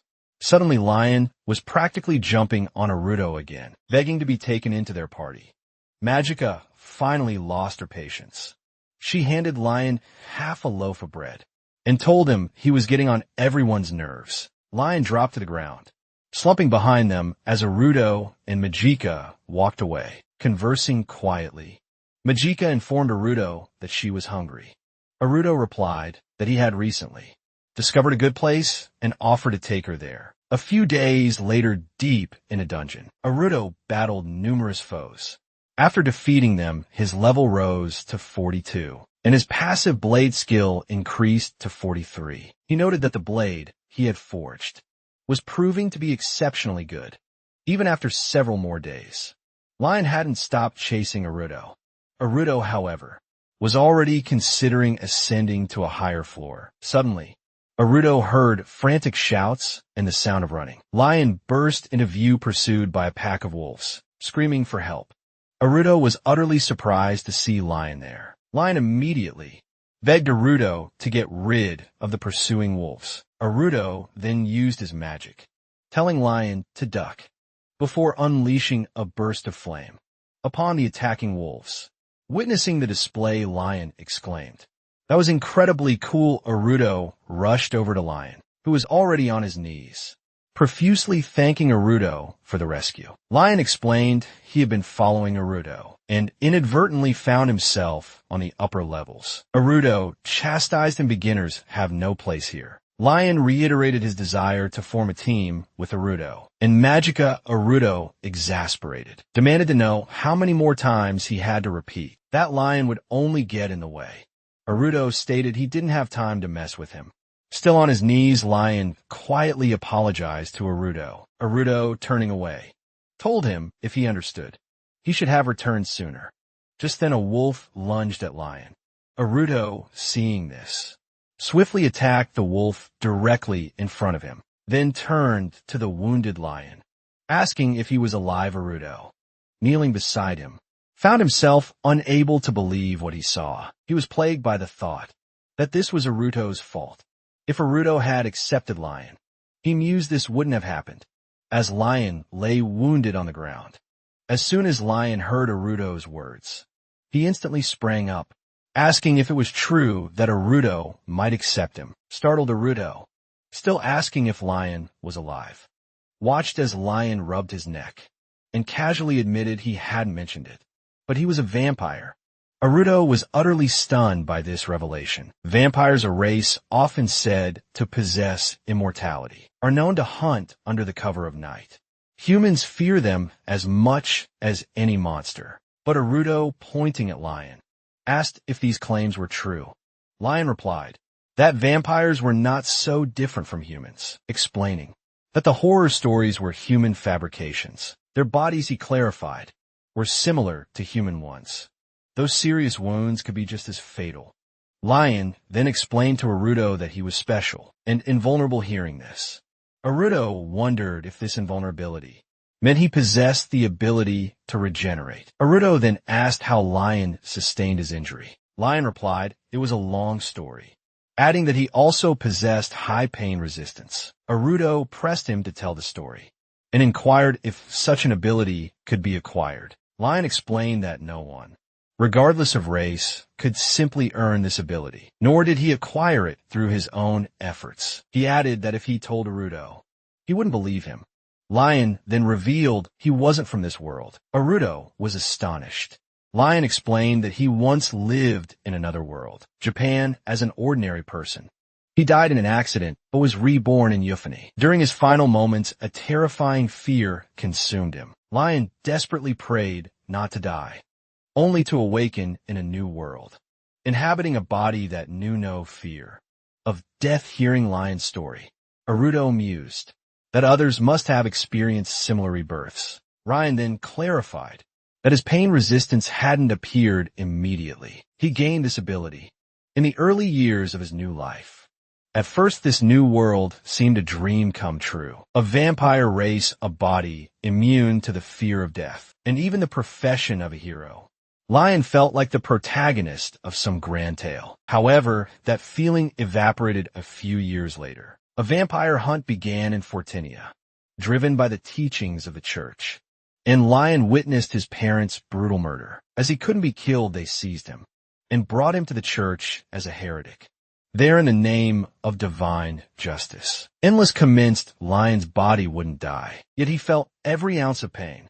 Daily suffering made him long for death as his greatest salvation. Despite his agony, he remained alive. 50 years later, his pain threshold finally shattered. He could no longer feel a single drop of pain. Lion recalled this as he stood upon a blazing bonfire. Seizing that moment, Lion made his escape. He ran for centuries, constantly hiding his true identity. Eventually, he arrived in Kinotagras and found work in the guild. After recounting his dramatic movie-like tale, Lion stood before Arudo and told him that he would not be able to acquire the same skill. Listening to the horrific story, Arudo could barely believe the immense suffering Lion had endured. Apologized for making him relive such painful memories. Lion smiled and reassured Arudo not to dwell on it, stating those days were long past. Still, Lion confessed to one lingering regret. If only he had been strong enough, he could have protected his family. That was his sole lament. Arudo recalled memories from his past life. Lion explained that he joined the guild, not only to earn money, but also to grow stronger. He asked Arudo again if he would form a team with him, but Arudo simply turned away and left. Lion observed Arudo silently. Deeming him useless, Arudo then challenged Lion, asking how long he planned to stand there. He urged Lion to join him soon, questioning if he feared the intensity of Arudo's training. Lion beamed with joy upon hearing about the training, declaring his delight. Arudo, watching Lion play with slime, realized that while he couldn't fully grasp the hardships of an immortal life, the fundamental desire to protect loved ones resonated deeply with him, and he couldn't simply abandon someone like Lion. Thus began their training. Arudo resumed battling opponents, honing his skills with the power of the Grave Reaper. Soon after, enemies Arudo had previously fought attacked Lion nearby, and Lion cried out for his teacher's help. Aruto realized the sheer number of opponents, and that Lion needed to stop fighting. Like a mere human, as Aruto decimated monsters, Lion shielded his head from the chaotic attacks. Aruto advised Lion that, while thinking through attacks was important, as a vampire with superior strength, he first needed to unleash his full power. Without hesitation, Aruto handed Lion a sword, and Lion, agreeing with Aruto, immediately engaged the opponents. After striking them down, Lion turned to Aruto, acknowledging him as his teacher, and admitting Aruto was right. It was then that Aruto witnessed Lion's true strength. As Lion swung his sword, Aruto inquired about his strength, and Standard of Living Lion replied, stating his level was 4. Aruto realized this level matched Magicus. From then on, Aruto's sole focus was training Lion. They continued to improve their skills. Lion's level or life increased at a terrifying pace. Initially, he fought somewhat clumsily, but quickly surpassed Aruto. They tackled dungeons at a speed Aruto had never imagined possible. Every 10 floors, Majika joined them to defeat the area boss. Floors flew by quickly. Upon defeating a particularly formidable monster, Lion confidently told his teacher that their dungeon clear time would be legendary. Majika had never imagined they would one day defeat the 90th floor boss. 6 years later, Aruto stood over the fallen boss. He turned to Majika and Lion, thanking them for their unwavering support. His goal was the 100th floor, but time was rapidly running out. He declared that from this moment, the game would shift to an entirely new level. Hana's death was now only a year away. Shortly after, Aruto gathered his belongings and departed. The owners then inquired if Aruto was truly departing. Aruto confirmed his departure and thanked her for her hospitality. The girl then asked where Aruto planned to go, admitting she would feel lonely without him. Aruto revealed his intention to attend a particular school in Euphonia's capital just then. Majika and Lion rushed down the stairs toward Aruto. Lion, addressing Aruto, questioned if he was truly departing the city. Majika, standing beside Aruto, expressed her surprise, having heard nothing of his plans until now. Aruto intended to leave alone. Aruto then looked at his friends, who immediately questioned why he hadn't told them anything. Aruto simply replied that he had intended to say his goodbyes. Aruto reflected that Hana's death was now only a year away. His full focus had to be on protecting her. A confrontation with Gamajin was inevitable. This battle might demand his life, and he refused to endanger any innocent people. Observing Aruto, Lion remarked that he likely had his own reasons. Stepping forward, Majika declared she would accompany him, explaining that she still hadn't repaid Aruto for all he'd done for her 6 years prior. She added that Majika wouldn't permit Aruto to escape when he had come so far. Lion, embracing Aruto, firm that he would of course join them, stating that students always follow in their teacher's footsteps. For these past 6 years, no young man had become stronger. Majika then added that should anything happen, they would come to Aruto's rescue. Naruto, surprised at first, then laughed, realizing he had no choice but to offer for them all to go together. With that, they boarded the carriage and set off. As they traveled through the mountains, Lion sat in the carriage, yawning and gazing ahead, complaining of boredom. They had been driving for 4 days. He wondered, and where were they even headed? Aruto replied that once they descended the mountain, Lion would see everything for himself. If he had nothing else to do, he could join Aruto. Aruto was speaking about his training, specifically concentrating mana. At that moment, Majika sat beside him. Observing Aruto, upon hearing Aruto's offer, Lion declined, thanking him, and remarking that only Aruto could train effectively, just by sitting still. Majika then asked Aruto what their plan was. Upon arriving in Euphonia, Aruto revealed his intention to enroll in school, specifically mentioning the Royal Courts Institution as one of the country's finest and most exclusive. Lion, surprised by this news, questioned Aruto's seriousness about studying and its necessity. Aruto, however, remained silent. Suddenly, The carriage jolted, nearly throwing Wyan out with a shout. Aruto and Majika exchanged surprised glances, observing their coachman, who then announced that a wheel had become stuck in a rut. He would attempt to free it, but warned they might not be able to continue. Majika turned to Aruto, asking what they should do. Aruto buried his face in his hands. Standing up, he looked at Majika and stated there was no other option.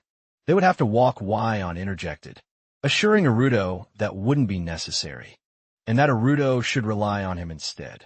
Moments later, the driver questioned if Aruto could pull out the wheel. Wyan, unfurling his belt, dismissed the idea. He declared the driver's help was no longer needed, instructing him to leave the cart and return with the horse alone. Without hesitation, Wyan lifted the entire massive section of land on which the cart rested and began running with it through the mountains. He imagined this unconventional transport to be more heroic, yet he was also eager to cover ground. Quickly placing the cart back on the ground, Wyan turned to the teacher, asking if his efforts were satisfactory. The teacher, looking inside, saw Majika and Aruto sprawled atop each other, and she remarked that such immense force should have been accounted for. Aruto, clearly annoyed, called Wyan over, threatening to leave him behind next time if he pulled a stunt like that again. Wyan sat nursing a bump on his head. He mused that Aruto would surely appreciate their faster pace, glancing back at the path they'd covered, confident they had indeed saved considerable time. Soon the capital of Euphonia stretched before them. Aruto instructed Majika and Wyan to handle the luggage, while he forged ahead, leaping out. Aruto sprinted towards the city gates. As Aruto ran, his thoughts fixated on Hana. She was here so close. His dear, unique Hana. He reflected on their shared past, which compelled him toward the royal school, even if they weren't destined to be lovers again. In this life, he yearned to see her now. Meanwhile, Hana stood in the middle of a street. A woman beside her asked why she seemed so startled. Hana explained that her heart had suddenly begun to pound, a sensation akin to the long-sought person being incredibly near. She had never felt anything like it before. The woman responded, "Who knows? Perhaps the person destiny intends for you is somewhere close by." Intrigued by the idea of a fated person, Hana asked who he might be. The woman admitted she couldn't know, but assured Hana not to worry. The moment she met him, everything would become clear. Hana questioned how she would recognize someone. She didn't know at all, but such were the arrangements of human destiny. At that very moment, Aruto emerged from a tunnel into the city, standing incredibly close to her. Lion and Majika also entered the city. Lion surveyed the city, remarking on how it resembled a capital, a city fit for Aruto, whom they had just caught up with, inquired what Lion meant. Lion then explained that in his world, such grand cities always offered work for heroes. Aruto was momentarily speechless, but explained that this city, the heart of the kingdom, housed 3 million people, pointing towards the castle. Aruto directed Lion's gaze towards the royal castle, pointing out the surrounding administrative bodies. Residences of the highest aristocracy lined the streets, and an imposing state church of Fortimus stood opposite the castle. He emphasized the need for discretion, given the city's influential residents.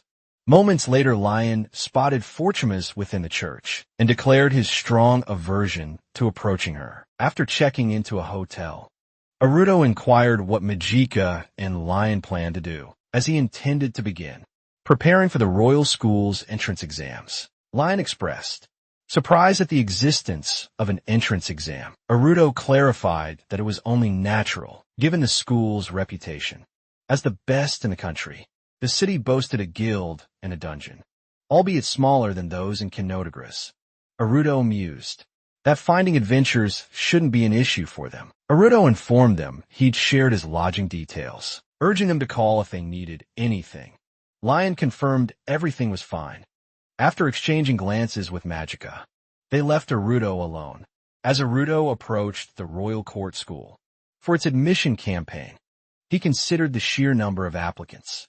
This year, 10,000 hopefuls vied for just 100 spots. Finding Hana among such a crowd Felt like searching for a needle in a haystack. Naruto mused, deciding to look around inside while he had the chance. He soon passed a bench that caught his eye, triggering a memory from his past life.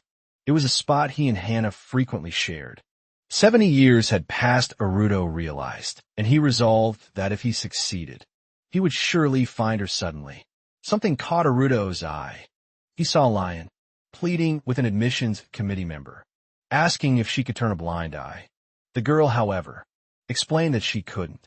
Naruto then questioned Lion and Magica about their presence. Lion spotted Naruto and turned to the teacher. Magica claimed they were there to test their strength and take the exam. Lion immediately countered, revealing she wasn't truthful. Magica's real goal was simply to get Naruto into the school. Magica promptly struck Lion, ordering him to be silent. From the ground, Lion demanded to know why Magica was hitting him so hard. Standing, she retorted that if she had used all her strength, Naruto wouldn't have been able to get up at all. An admissions committee member then addressed Naruto, asking about the exam fee.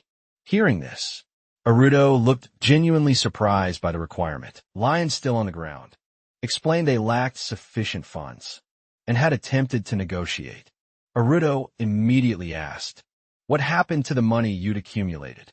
Magica revealed Lion had disappointed them, spending all their savings on expensive food while they were touring the elite district. Rudolph began to admonish them for their actions. In his absence, but a new voice interrupted, declaring the students this year to be exceptionally noisy. Suddenly, a gust of wind magic enveloped the group, leaving them disoriented. A man materialized before them, proclaiming the school to be a place of rich history and noble traditions, not for uncivilized provincials. Naruto recognized Deutsche. Lion boldly challenged, "Who is this anyway?" He continued, pointing out the hypocrisy. The man who called them uncivilized provincials had just thrown magic at them. If he's looking for a fight, Lion declared, clenching his fist. Already poised, Naruto quickly intervened, urging Lion to calm down. This was a school professor, and causing trouble would negatively impact their exam results. Naruto privately reflected on Deutsch's character. He had always been fixated on a student's social status and living standards. The professor then inquired about their origins, noting their non-noble appearance. But then seeing Naruto, he directly addressed him. "Are you truly planning to take our exam with only a first level of life?" Naruto gazed back, surprised by the direct confrontation. Deutsche dismissed the matter, telling Naruto he should simply return home. His chances of passing were 0, and he'd only pay the entrance fee in vain. Glancing at Magica and Lion, Deutsche added that he didn't believe Naruto's companions stood a chance either. Naruto, however, silently concluded that Deutsche had left him no choice, mentally thanking him for his concern. Placing a bag of money down to cover the entrance fee, Naruto then declared he would indeed enroll and prove himself, not with words, but with his exam results. He firmly believed that this school, despite Deutsche's prejudices, was staffed by those who judged students solely on their merits. Naruto turned and left. Deutsche watched the departing trio. Naruto's arrogance, he mused, was astounding. Naruto, with only a first level of life, truly believed himself to be something extraordinary. If so, Deutsche decided he genuinely wanted to witness what Naruto was truly capable of. With that thought, he also departed in the opposite direction. The exam consisted of 2 stages, a written test before lunch and a practical one afterward. Students first gathered in the classroom for the written portion. Naruto's task involved calculating departure times. 4 detachments, a mounted one at 10 km each, a foot detachment at 4 km range, and an equipment detachment at 2 km range, ensuring all 3 arrived simultaneously at a destination 30 kilometers away. Naruto, working through the problem, glanced at Lion, wondering if he was all right. As the young man visibly struggled, he then observed Magica, who seemed to be handling it with ease, clearly a result of her diligent preparation. Naruto realized he couldn't afford to relax either. Moments later, Deutsche appeared directly in front of Naruto. contemplating the futility of a mere level 1, trying to pass.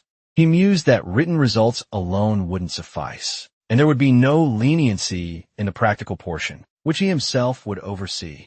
Tapping his cane on the floor, Deutsche announced it was time to begin the practical exam. He addressed the students, explaining their task was to destroy the cube. Positioned before him, Deutsche warned them they could use any methods, but will be far from easy. From the podium, our heroes watched the unfolding events intently, following Deutsche's instruction. Students took turns attempting to break the cube, each failing to make any progress. Despite every attempt, the cube remained unyielding and scribbled in his notebook. Another year full of weaklings. Deutsche, noting that no one had passed yet, muttered, "Who could possibly break this damn enhanced magic?" Then Magica stepped onto the field with Lion, enthusiastically, shouting encouragement for her to show off. She simply told him to quiet down. Deutsche recognized Magica as the squirrel who had caused a ruckus in the admissions office. Her name, he mused, sounded familiar no matter. He thought she's just a beast man, likely relying on brute force. But reinforced magic is top tier. It's impossible to destroy with mere effort. With a half-serious attack, Deutsche stated Magica then lifted the cube, swiftly deciphering its hidden mechanisms. With a precise strike she cracked it, then shattered it completely. The crowd erupted in applause, standing and cheering Magica for splitting the cube and doing a great job. Deutsche, witnessing this, struggled to comprehend the attack. It wasn't merely a punch, of incredible speed and accuracy. Examining the shattered cube and replaying the attack in his mind, he realized she had landed numerous blows on the exact same spot. A sudden memory struck him. Magica Estate Terra, the same Magica, designated by the Vatican as a risk factor. Why did this beast man come to school? He wondered aloud, then declared the girl passed. Next up was Lion approaching the cube. He confidently stated, "I'm next." Deutsche, observing him, dismissed him as a simple fool, certainly not a designated risk factor. Lion then brought a sphere directly over the cube, warning everyone to prepare. In an instant, everything was obliterated. Deutsche, shielding his eyes with his staff, struggled to comprehend the scene. Amidst the cube's million shattered fragments, Lion casually asked, "Was that normal?" Deutsche, still reeling in shock, stared at the young man. In all his years of proctoring exams, he had never witnessed such utter destruction of the cube then. Bristling with anger, Deutsche declared the guy passed. Lion, leaning towards Deutsche, affirmed his passing and expressed relief that the teacher hadn't been hurt. Deutsche, visibly distressed, announced the next examinee, though his expression conveyed a desperate need for a break. To recover suddenly, the testing grounds were restored. Deutsche was utterly bewildered by how these self-taught students, one of Vatican-designated risk factor, had managed to decimate the entire exam site. There were never such results, which exclaimed to all the professors. Reporting the unprecedented outcome, the admissions committee expressed concerns about the new applicants. Are we truly certain about enrolling them? One asked another professor, highlighted their fourth-level abilities, suggesting if they join the Euphonia army, they will bring glory to our school. However, a different voice argued that their issues were clear. All eyes turned to Deutsche, awaiting his decision. He acknowledged their behavioral problems, but countered, "We don't get students with a fourth standard of living." Every day, the professors were convinced if Deutsche guides them, they will become excellent students. Given Deutsche's insistence, they agreed to accept the new students. Deutsche, reviewing the roster, identified a single problematic student, Naruto. Despite his previous success, Naruto was a dropout with a first standard of living, and by regulation should be rejected. A grim premonition settled over Deutsche. If Naruto passed, it would forever tarnish the school's reputation. Deutsche then performed Elo's spell in Cuba. He resolved to reject Naruto no matter the cost, placing a reinforced cube on the stage before everyone. He announced the completion of restoration work and the resumption of exams, internally vowing, To prevent any first-class students from enrolling, the cube was enchanted with reinforcing magic, augmented by aloe's absorption, making it stronger with every applied force. Deutsche believed even a practitioner of powerful magic would struggle to destroy it, and so he signaled the start of the next trial. The next student to step onto the stage was an Naruto, causing Deutsche to internally curse. He had expected Naruto next. There had been 3 students previously. This young man had not approached the desk with them. Deutsche, skeptical that the current contestant could pass, simply instructed him to begin. The student launched his attack on the cube. Watching Deutsche pundit, are all students of this level like this? This young man has no mana control at all. Why was I so concerned about Naruto, when this one is far worse? At that moment, Deutsche declared the student had failed, but then the cube began to transform. Deutsche watched bewildered as energy erupted from the cube, followed by a torrent of red mana. He stumbled, unable to comprehend the unfolding chaos. Everyone stared down, confused by the spectacle below. There was talk among the onlookers about how impressive the previous student had been. But the situation at hand was far more critical. The mana was rampaging from the stands. Naruto descended, ordering everyone to evacuate, declaring he would stop the mana. As Naruto made his way down, a powerful whirlwind coalesced before him. He realized the mana wasn't just raging. Something far more profound was happening. At that moment, Naruto observed Deutsche, struggling against the immense pressure, realizing even his protective magic wouldn't hold. If Naruto wasn't careful, the situation would quickly spiral into disaster. Deutsche moved to assist the student, realizing his own magic was completely depleted. If the chaos continued, injuries were inevitable. Trapped within the whirlwind, Deutsche deployed a magic shield, but it rapidly faltered. He couldn't sustain it. Then Naruto utilized his unique ability to calm the tempestuous winds. Deutsche watched, utterly astonished.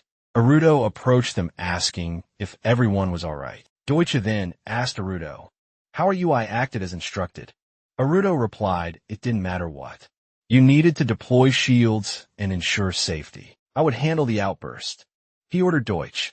Deutsche admonished Naruto not to speak nonsense, asserting that even he was capable of handling such a situation. Naruto merely met his gaze. The teacher warned that the cube was now incredibly dangerous. Even the slightest movement risked an explosion. Naruto stretched out his hand towards the cube, channeling his energy to halt its volatile reaction. Deutsche watched astounded, wondering had Naruto neutralized the mana. Though injured, Naruto focused on the cube, successfully bringing its energy to a standstill, carefully taking it into his hands.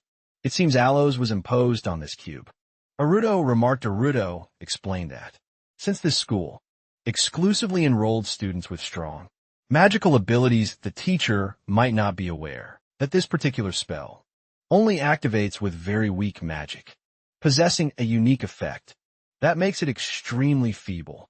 Deutsche then looked at Naruto, asking who he was. The teacher mused that Naruto, as he had suspected, a half-educated man with the first standard of living. He realized that even someone of such modest background could achieve anything if they worked tirelessly. Suddenly the cube, having fully radiated, its energy shattered. Deutsche declared that Naruto had passed the exam. Subsequently, everyone congratulated the successful examinees. Later in a store, they tried on their court school uniforms.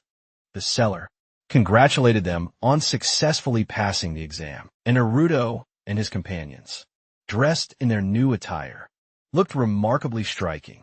Lion, adjusting his new clothes, commented that he had never worn anything so luxurious before. Naruto, addressing Lion, commented on how well the new outfits suited him, particularly Lion. When Lion didn't respond, he eventually turned to Naruto, asking for clarification. At that moment, Magica joined them, inquiring if there wasn't anything more comfortable. She was dressed in a uniform with a skirt, explaining that such an outfit would hinder her movement, and her feet were freezing. Upon seeing her, the guys immediately remarked how well the attire suited her, making her look like a true aristocrat. Lion, looking at Magica, quipped with a proverb, A stump looks good in a headdress.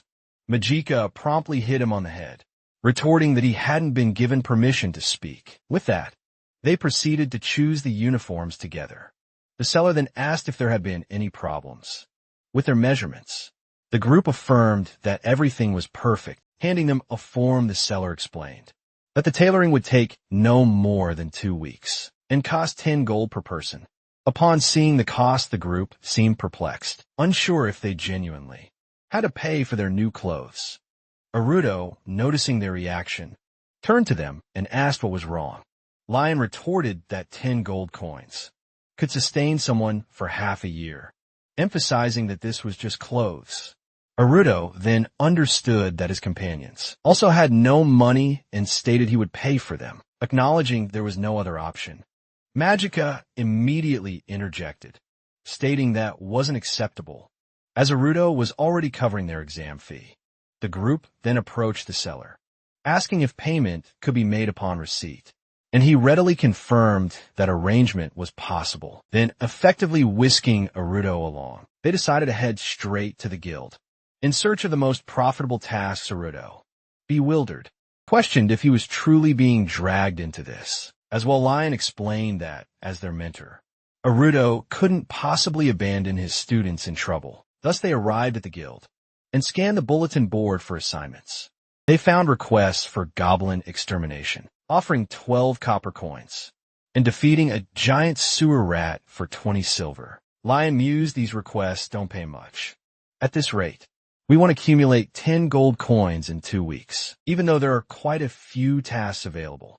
Before reaching the royal capital, suddenly, Lion spotted a promising task with a 30 gold reward. Aruto, glancing at Lion, questioned the significant payment and the nature of the task. Upon reading, Lion revealed it required subduing a fire dragon inhabiting the northern mountains. Aruto immediately declared the task impossible. Everyone, surprised, pressed him for a reason. Aruto explained that dragons were legendary creatures, survivors of the War of the Gods 150 years prior. Merely one appearing, he stated, could unleash a catastrophe, capable of destroying an entire country. Hearing of such a catastrophe, Majika wondered if such monsters truly existed in this world. Aruto clarified that while they didn't appear often, they certainly did exist in a previous life. He had once encountered and even fought a dragon, but even at level 99, his only option was to escape. Lion then asked Aruto if the danger was truly so immense. He stated if that's the case, 30 gold coins is a ridiculous price. While certainly high, it's incommensurable with the risk. As a former guild employee, I'd say 1,000 gold coins would be more appropriate. Aruto realized Lion's assessment was correct. Magic had turned to Lion, questioning if the request might be disinformation. Lion, still holding the paper, replied that if it were the supervisory committee, would have already removed the advertisement. They're very strict about disinformation here, he added. Aruto realized this was his chance to alter history. There's something hidden within this request. He mused. Aruto, now intrigued, told the group he was growing curious and felt they should accept the request. Lion, as he departed, affirmed he would handle all arrangements. Naruto stressed that encountering a dragon was exceedingly rare, necessitating proper preparation. Unbeknownst to them, someone was watching their conversation. A week later, the group once again found themselves battling monsters. Majika, perched atop a massive boar, voiced her frustration. No matter how much we search, we only encounter minor creatures. Perhaps the task truly was a deception.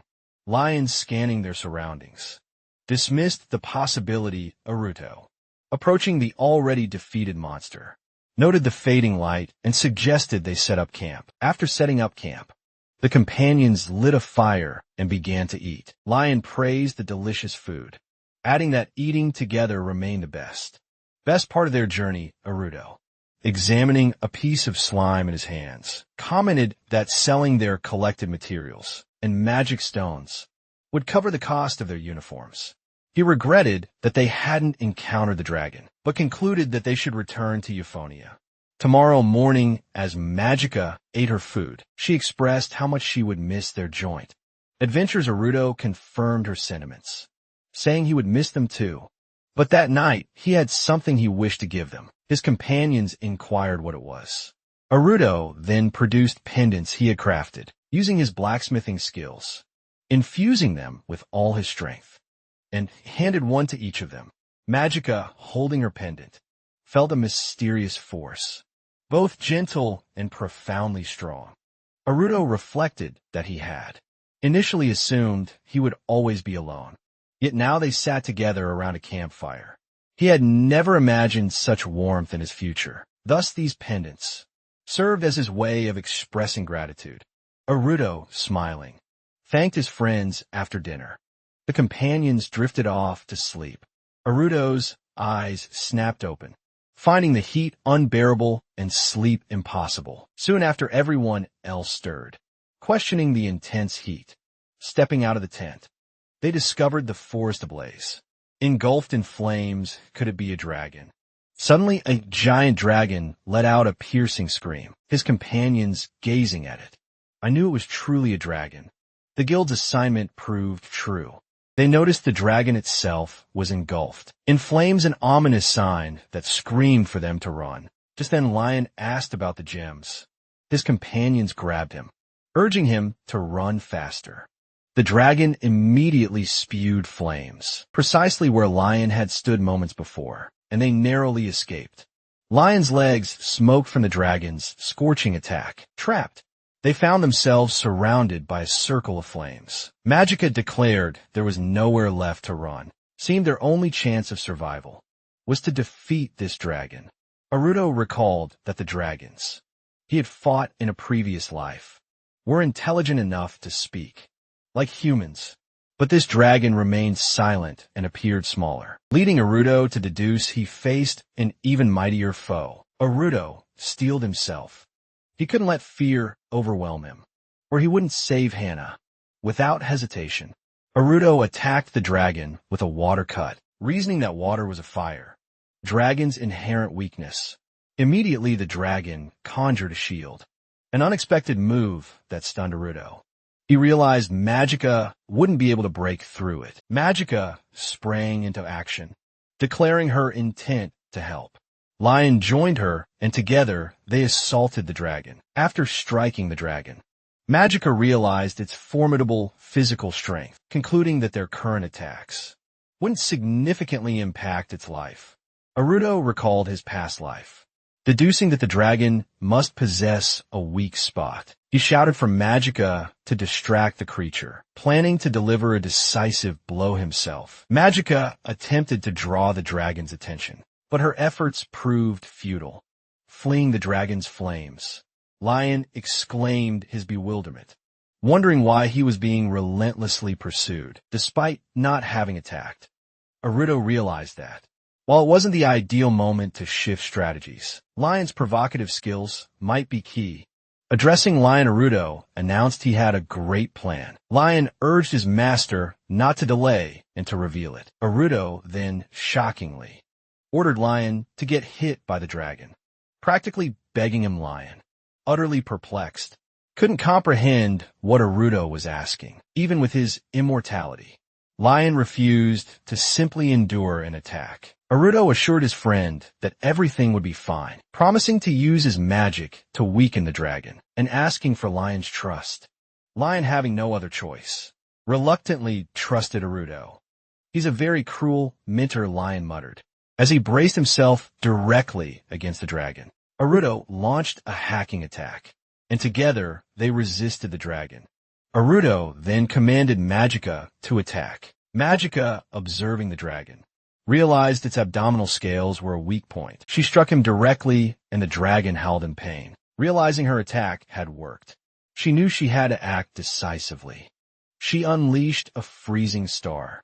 As Magica prepared to strike again, the dragon slammed her with its tail, sending her crashing to the ground motionless. At that moment, Aruto and Lion feared greatly for Magica. Just as Magica was knocked to the ground by the dragon, the pendant around her neck suddenly activated, its properties designed to prevent instant death. As she plummeted towards the earth, she felt the pendant pulling and guiding her.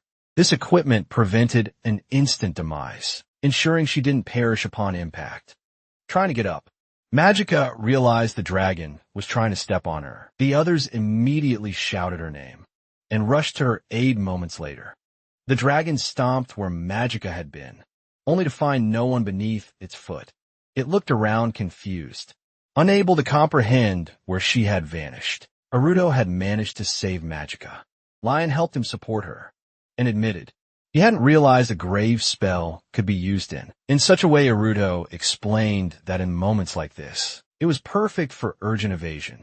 Lion held Magica, asking if she was all right. She confirmed she was he, then turned to Aruto, inquiring about the anti-epileptic. Aruto replied it was in the tent, but the dragon had burned it. Just then, the slime next to Aruto presented him with something. Aruto was stunned, struggling to believe that the slime had retrieved the anti-epileptic. Lion clapped Aruto on the shoulder, calling him a good fellow. They immediately administered the anti-epileptic to Magica. She quickly revived, apologizing for her carelessness. He admitted that, without the pendant Aruto had given her, she certainly wouldn't have survived. Now, however, she was ready to show the dragon what she was truly capable of. The others urged her not to rush, insisting that Aruto and Lion would handle the dragon, and Magica should hide with them. Magica confronted Aruto, declaring she could still fight. She argued that Lion alone would be too great a burden for Aruto, and who would finish the dragon then? Lion simply stared at Magica. Aruto, however, stated that he understood her point. It was then decided that a strategic meeting was necessary. While they strategized, the dragon continued to prowl, searching for them. Moments later, Lion stepped out to face the dragon, asking what it was looking for, boldly calling a blockhead and proclaiming his presence. The dragon immediately charged. Lion realized he needed to distract the beast for just 1 minute while Aruto prepared a trap. He struck a nearby tree, stating aloud that he wasn't as fast as Magica and couldn't toy with the dragon for long. However, he excelled in strength and endurance. The dragon burned the felled tree.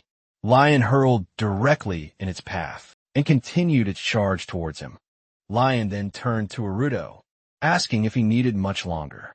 Aruto replied that preparation was almost complete and requested just a little more time. Lion, buying Aruto more time, hurled a stone at the dragon. The beast dodged, unwittingly falling straight into Aruto's trap. Realizing their success, Lion unleashed a powerful strike against the now ensnared dragon. Just then, Magica's voice cut through the air, shouting at Lion, "Is it faster?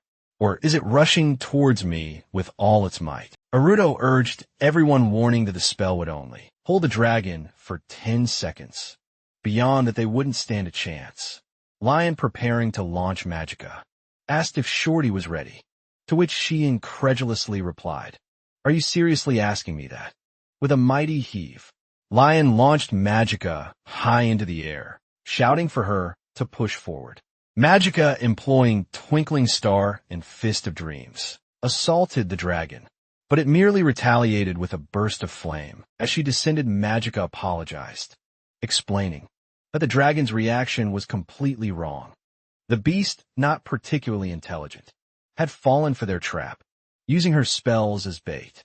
They had successfully lured it into looking upwards. Now, a critical weak spot was exposed, and it was up to Lion to deliver the final blow, a task his companions believed him capable of. Wielding the sword of courage, Lion charged, cleaving the dragon's head clean off. In that triumphant moment, the beast fell, and the entire group erupted in cheers, celebrating their perfectly coordinated victory. Turning to Aruto, Lion eagerly asked if he could now truly call himself a dragon slayer. Aruto affirmed, praising his excellent strike. Lion, brimming with joy, declared, "I finally got it. It sounds damn brave." Magica, however, couldn't believe that Aruto had entrusted Lion with the finishing strike. Lion was utterly taken aback by her comment, wondering if she truly intended to pick a quarrel. The next moment, Magica frankly admitted that she believed Lion had truly exerted himself this time, and she would count on him if anything else was needed. Lion, glancing at Magica, couldn't tell if she was praising him or simply insane. Aruto only silently regarded his companions. But at that moment, they all felt a sudden dizziness, unable to comprehend its cause. Clutching her head, Magica wondered aloud, was that truly dizziness from raising our level? Aruto then realized. His system indicated a rise of 8 levels. Bringing him to level 78, it was a significant leap, as he'd barely gained a single level recently, even after slaying numerous demons. Aruto embraced his friends, who questioned the sudden gesture. He warned that if they were to pass out now, they'd risk waking up inside a monster's stomach. By morning, summoning a stone wall for protection, they collapsed, and Aruto entrusted Ru with their safety. Ru, ever loyal, readily obeyed his master. Tonight the moon cast a peculiarly beautiful light. The companions passed out, and the next morning, waking up, they were disoriented by what lay before them. A scorching heat enveloped them. A blinding red light pulsed before their eyes. Opening his eyes, Aruto saw a colossal magic stone, a dragon's magic stone turning to Ru. Aruto asked if he had truly dragged it all the way here. A weary Ru confirmed it, praising Ru. Aruto remarked that he'd even managed to collect a magic stone. While remaining vigilant, he embraced Ru, expressing his pride, which made the spirit very happy. Magica, looking at Aruto, commented that she had never seen such a vibrant magic stone lion. His gaze fixed on it echoed the question, is that truly a dragon's stone?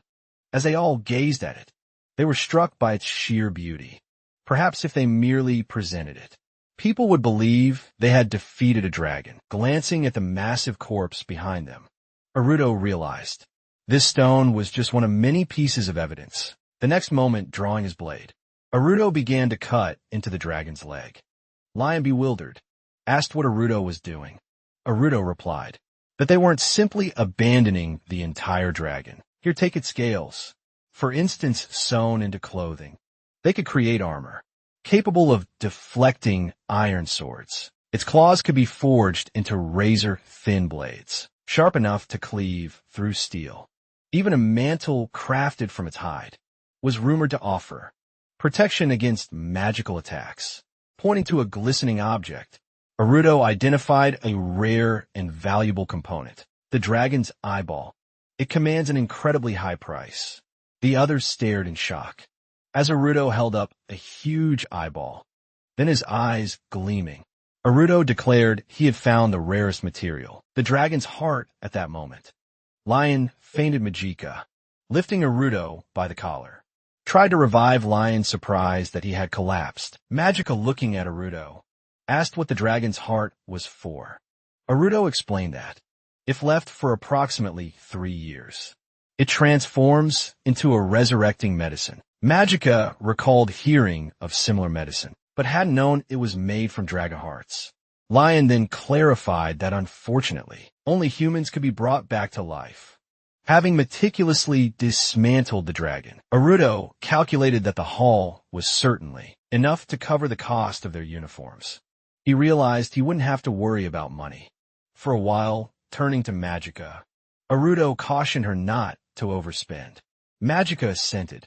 Aruto then pondered how to transport the remaining valuable materials, unwilling to leave them behind. At this moment, Lion, now awake, mentioned how useful an inventory skill would be.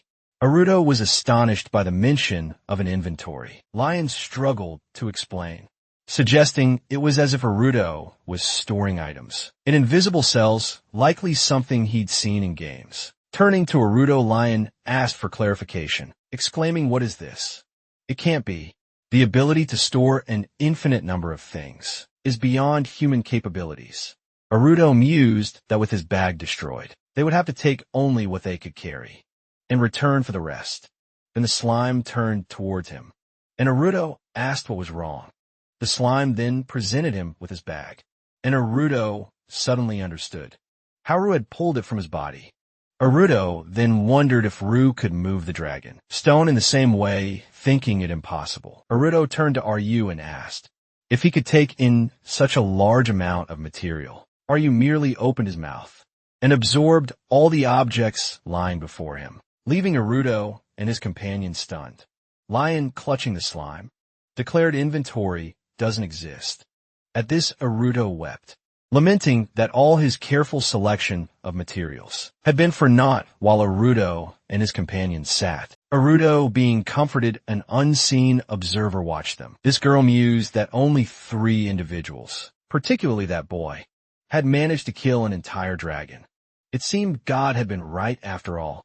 She eagerly anticipated what surprises the future held. Upon arriving at the guild, Aruto announced that everyone should listen carefully, as they had completed the dragon-slaying request. Lion then invited the guild members to inspect the materials. The evaluator remarked that, while materials seemed decent, there were many ways to acquire them, such as through auctions. The guild staff, however, stated that they could neither purchase the materials nor pay the reward, asking the group to take them back. Lion immediately countered that these were not goods intended for resale. Aruto, observing from the back, realized these proofs would be insufficient. He mused on the immutable nature of destiny, how each individual's path was ordained, and the immense difficulty of diverging from it. Such cognitive blind spots, he considered, were common consequences for those who defied their inherent fate, much like the very magic prevalent in this world. Addressing Lion, Aruto apologized, stating they had no choice but to concede. Lion, bewildered, couldn't fathom why, especially since they genuinely had defeated the dragon. Yet the guild members remained unconvinced. Aruto then explained their true objective: to earn enough for uniforms. They would pursue an alternative method to sell their materials. Lion acknowledged this as a valid course of action, yet he couldn't bring himself to agree with the surrender. Suddenly a voice cut through the air, chastising them for their excessive noise. Naruto looked up, a wave of surprise washing over him. As he saw the speaker, the girl interjected, "Even if corals are the main decoration of the guild, this is a bit much. Did you guys know about that?" They then inquired about the identity of the girl. Before them, she introduced herself as Citri Justice, the future head of the Duchy of Justice. Lion stated he didn't understand the stranger's words, but firmly requested she not meddle in their discussion. The girl retorted that he had inquired about her name, and she had merely answered. Then she posed, "What sort of barbarian adventurers are you?" Lion visibly struggled to maintain his composure, then demanded clarification on the girl's last remark. Aruto, intervening, urged him to calm down. Aruto studied the girl, repeating her name to himself. He recognized her as an official from the judicial body of the country, of the Council of True and False, one of Euphonia's 12 generals. What was she doing here? Aruto pondered, examining the items laid before the appraisers. The girl picked one up, identifying it as fresh spinal fluid. This proves the material was harvested only a few days after the dragon's death, confirming it hadn't been resold. They even bothered to ask the guys to buy these materials, he stated, and if Citri insists, they agreed. Next, the girl approached Aruto, leaning in to express her disbelief that he became a dragon slayer at such a young age. "I can't wait to find out what else you've saved for the future," she added, as Aruto, sweating, simply looked at her as they left the guild. A delighted Lion clutched 150 gold coins, exclaiming he had never seen so much money. Magica, however, quickly reminded him they couldn't spend it freely. Aruto walked behind them, pondering why Citri had spoken to him instead of Magica or Lion. Had she truly uncovered his plan? He had spent over 10 years meticulously planning Hannah's rescue. His current lodging was already integral to his operations. If he had known this would happen, should he have altered the plan? He then resolved not to change anything, realizing that to do so would be a bluff. There was nothing left but to proceed as intended, confident that everything was fine. So far, everything had been fine, and Aruto reassured himself. Meanwhile, Citri was sparring in the courtyard, quickly defeating her opponent. A footman approached, asking her to stop, noting that Citri had won and seemed more active than usual. Did something happen in the city?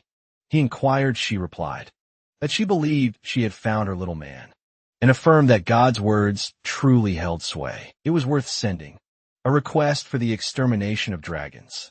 The state strives to kill dragons at any cost. Though it's an impossible feat for any single person, it is highly unlikely. But if someone deviates from God's ordained fate, if someone appears and kills a dragon, it is this little man who will lead the world to disaster. A new source of danger, she wasn't absolutely sure, but she couldn't disregard him. When her eyes met that boy's flash of fighting spirit, she mused, recalling Naruto. Citri believed that had he not walked a righteous path, he would never have revealed such a spirit. Moments latte.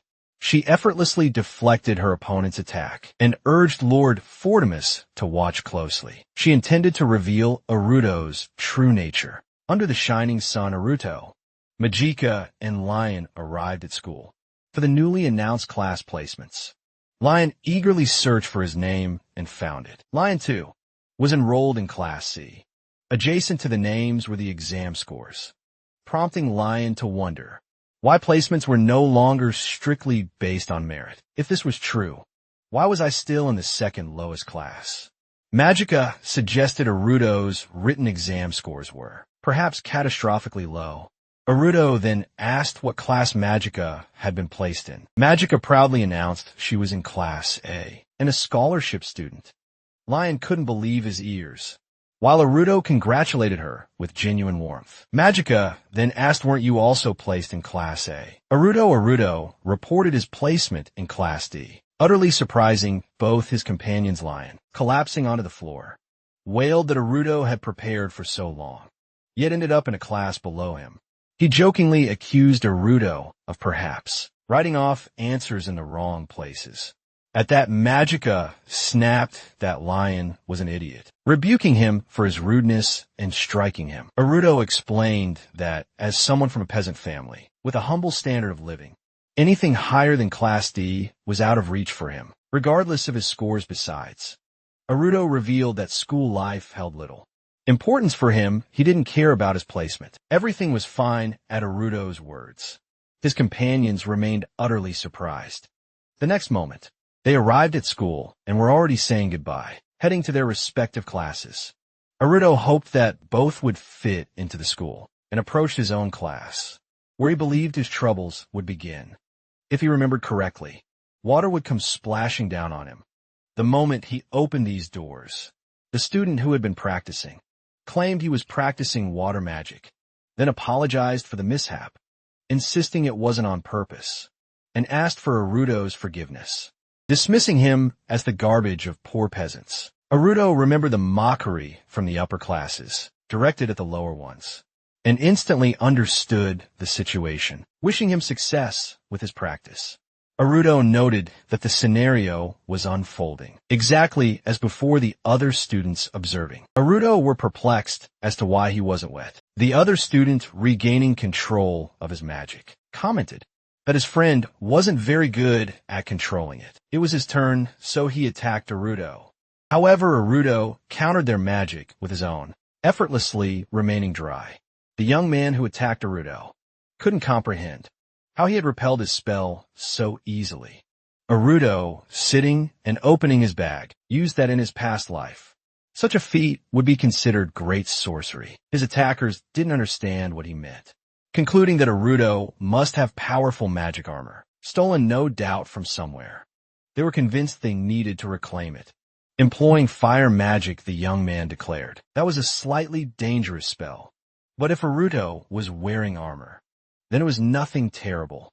Looking at his opponents, Naruto realized they were treating him like a thief. He pondered, was I really so reckless as to use offensive magic in front of everyone? Still, their abilities can't be that strong. At that moment, another student entered the class and unleashed a fireball. At that moment, Naruto leaped up and managed to prevent an attack that could have hit the girl. He moved with such blinding speed that he startled the attacker, then declared, even if it was just practice, it was dangerous to use attacking spells in class. What if someone gets hurt? Next time, he warned his opponent, be more attentive. Bewildered attacker couldn't comprehend who had just intervened. At this moment, a girl entering the classroom asked what was going on at all. Naruto, afraid to turn around, realized this was the meeting he had long awaited. Turning, he saw Hana standing directly before him. Approaching Hana, Aruto casually explained that someone was merely practicing magic, assuring her everything was fine and not to worry. Aruto's eyes welled up with tears as he considered the immense pain he was destined to endure. He couldn't possibly become involved with Hana again. Only 5 years remained of his own life. Could they rekindle their past love? He knew he would have to abandon her once more, letting them remain strangers, rather than force her through such agony. Hana's death was a mere 4 months away. Aruto left the classroom, reassuring himself that everything was fine. Mentally, he vowed to Hana, "I will definitely protect you." When Hana saw Aruto, she couldn't believe her eyes. Her presence at this school was, for Hana, Colonel, nothing short of a miracle. The Colonels were a venerable and senior, noble family in the kingdom of Euphemia. As the family's heiress, great hopes were pinned on her. Her parents provided her with one of the world's finest mentors, yet she seemed incapable of anything. The mentor, speaking to her parents, declared he had never encountered a person so utterly devoid of talent.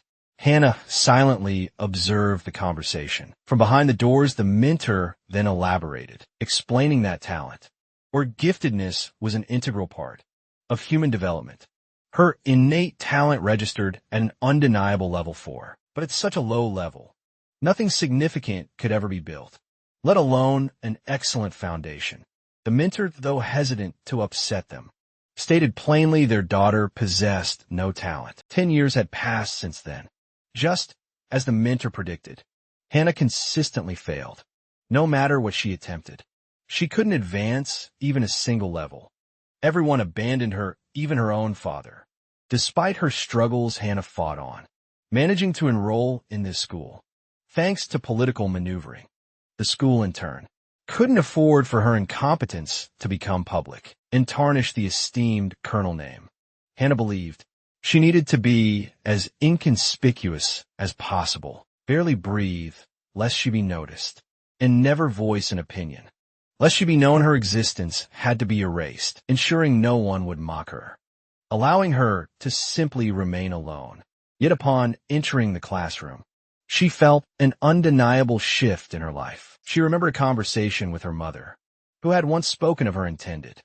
Her mother admitted she didn't know who he was, but assured her that when they met, she would instinctively recognize him, as it was destiny. Upon seeing Aruto, the girl immediately recognized him as her destined betrothed. Naruto was training with a sword when the teacher instructed the students to wield their weapons as if genuinely battling demons. He declared, "You can't swing at corners. That's the whole point of practicing martial arts. I'll exclude anyone who treats this lightly." Though his tone was firm, he wasn't entirely serious. While Aruto brandished a dagger, the teacher abruptly attacked him. Aruto dodged, asking why the teacher had attacked so suddenly. The teacher demanded Aruto's weapon, stating it was too soon for him to wield it in such a manner. Aruto possessed a dragon fang dagger, a rare and precious weapon crafted from dragon teeth. The teacher inquired about its origin. Aruto thought to himself that he had forged it after slaying a dragon, but knew such a claim would be dismissed as nonsense. The teacher then asserted that Aruto would never improve if he relied solely on his weapon. The teacher declared he would keep the dagger until Aruto's skill level increased, then commanded hand it over quickly. The other students remarked that if Levant, their teacher, was a high-class adventurer, Aruto stood no chance. Aruto stood silently, anticipating what would happen next. As the teacher attacked again, he commented on Aruto's slow reaction time, finding it unacceptable that Aruto hadn't already surrendered the dagger. Aruto continued dodging, determined not to be defeated. Aruto realized the teacher was indeed a high-class practitioner. The teacher, observing Aruto's evasions, questioned if Aruto, a mere peasant, was truly capable of dodging his attacks. Perhaps Aruto was simply lucky. He then declared, "Very well. Let's play tag." Upon hearing tag, Aruto pondered. The teacher then stated that if Aruto remained untouched by the end of the lesson, he could keep the dagger. Aruto, however, couldn't understand Why the teacher coveted it so fiercely. Levant wouldn't simply let Aruto pass. Warming up the teacher, declared that refusal would be deemed a defeat. Offering no concessions even to a peasant like Aruto, their game had to begin shouting. The teacher lunged at Aruto, who skillfully dodged his attacks. Despite his imposing size, Levant moved with surprising speed. Yet, Aruto found him less intimidating compared to Magica. Meanwhile, the teacher, internally, marveled at how Aruto managed to evade every strike, attributing it to pure luck. Suddenly, Levant unleashed air magic, an unexpected move for Aruto. The teacher attacking Aruto believed he had trapped him. However, his strike merely hit the wall, leaving him in disbelief. As Aruto had vanished from that spot, Aruto, now positioned directly behind Levant, realized how narrowly he had escaped. The teacher was clearly serious, employing offensive magic in bursts. The onlookers cheered for the teacher, urging him to maintain his aggressive pace. Hana, however, remained silent, her gaze fixed on Aruto, anticipating his next move. As he continued to evade Levant's assaults, Aruto wondered if the teacher was truly so resolute. Cornered, Aruto reluctantly employed his distance reduction technique. In an instant, he flickered from his spot to a nearby tree. He mused that he had only recently mastered this ability, which allowed him to traverse short distances with incredible speed.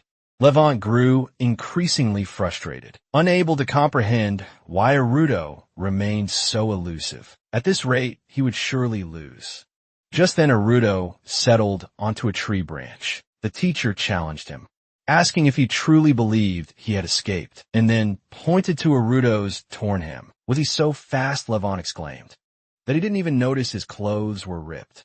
Victory is mine. Aruto, seeing his torn clothes, realized he had been watching every movement carefully, and teacher Levant definitely hadn't touched him. He deduced this is the wind, the magic of the wind. Levant knew Aruto wouldn't make false accusations, yet one of the other students claimed to have seen the teacher touch Aruto. Another agreed. Hana, standing nearby, thought these guys were lying. As the human, I couldn't distinguish anything. At such speed, Aruto realized the situation was dire. This wasn't a matter of distance or typical evasion. Levant held out his hand, demanding Aruto's dragon's fong as promised. Someone then shouted for everyone to wait, asserting that the teacher hadn't touched Aruto. It was Magica, who declared she had been watching the game carefully. Aruto descended from the tree, asking what Magica was doing there.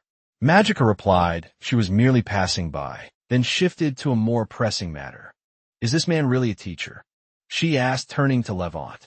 Levant looked at the girl, recognizing a significant risk factor. Magica was a state-level threat.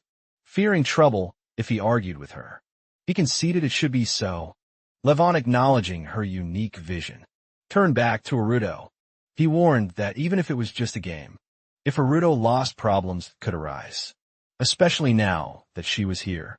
Levant then suggested they start all over again. He then unleashed a wind cutter, declaring it proof of his A-level adventurer status. He explained it was an advanced technique that infused magic into their hands, turning them into weapons, and challenged Aruto to try and dodge it. The next moment, Levant attacked Aruto, believing he had him trapped. This magic not only increased range, but also launched wind blades around the opponent. Watching Aruto, Levant considered him a mere student. If he died, it could easily be interpreted as an accident. During training, he then willed his attack to cleave Aruto. Aruto concentrated, acknowledging the piercing sharpness of the wind blades. He resolved to avoid even a single blow from such a powerful magic. Aruto deftly dodged every blade. Levant, the teacher, was astonished, thinking it impossible for a weakling at the first level of life. Yet a nagging doubt persisted. Could someone truly defy the expectations for his rank? He rationalized, it must have been an accident. Perhaps I'm just not feeling my best today. Levant tried to reassure himself. Still plagued by doubt, Levant drew his sword. As a teacher of the school, he couldn't tolerate losing to Aruto. He charged directly at him, blade in hand. Aruto couldn't believe Levant had drawn a real sword. Finding the situation increasingly desperate, the lesson was almost over. If he could just evade this final attack, victory would be his. Just then, some other students questioned how Aruto had managed to avoid the attacks, believing he must have a trick. They mockingly declared he should play honestly, like a man, and grabbed Aruto by the legs. They urged him to attack Levant while they held him, completely blindsided. Aruto stood helpless as Levant closed in. Laughter erupted from the other students. But only Hannah harbored a chilling thought. Is the teacher actually going to kill him? Levant scoffed internally, believing he could easily extinguish the life of a small fry at the first level. He refused to lose to someone like Aruto. Levant's attack bore down, a silent command for Aruto to die, with mere seconds remaining in the lesson. Aruto utilized a hacking skill. The teacher's sword instantly flew from his grasp, leaving him bewildered as to how it had moved on its own. Naruto then employed a distance reduction technique, instantly reappearing in a different spot, still accompanied by the students holding his legs. Following this, Aruto activated Grave and Argalization. The teacher was defeated. Aruto declared the teacher unfit, blinded by greed and self-love, and then dropped the ball right beside him. The final seconds ticked away, and the clock signaled the end of the lesson.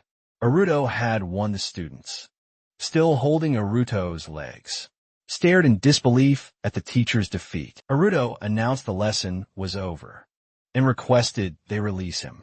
The stunned students slowly took their hands off Aruto's feet. After the lesson, students buzzed with discussions about teacher Levant, praising his coolness and lamenting that they could never replicate his movements.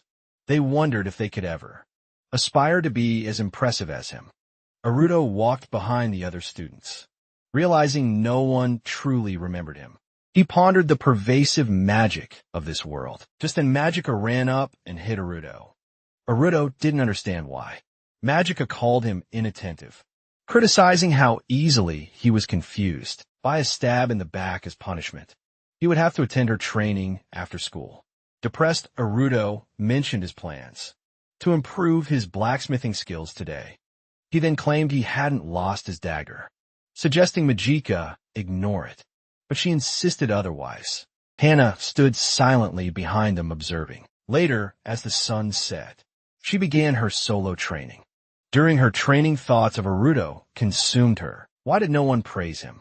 Teacher was certainly skilled, but did it truly seem to her alone that Aruto surpassed him? People didn't notice, but Aruto sometimes even closed his eyes during attacks. She couldn't comprehend how he managed it. With only a single life level, Hannah, a level for herself, felt she could never imitate Aruto, believing she lacked talent. She shook her head, dismissing these negative thoughts. A natural gift couldn't simply be replaced by effort. In every aspect, Aruto probably trained incredibly hard. Clutching her sword, the girl resolved that she too could achieve something if she put in the effort. The next moment, she dropped her sword. Grimacing at the pain, her hands were covered in bruises. Tears welled in her eyes. But she resolved to become stronger. Not for someone else, but for herself. Aruto entered the training hall.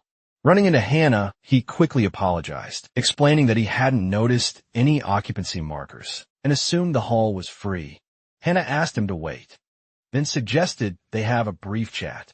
Aruto initially feigned deafness, but as she repeated her request, he merely gazed silently at the door. Sitting on the floor, Hannah introduced herself as Hannah Colonel, remarking on Aruto's exceptional skill, particularly how no ordinary student could evade teacher Levanti. She wondered how Aruto had become so strong.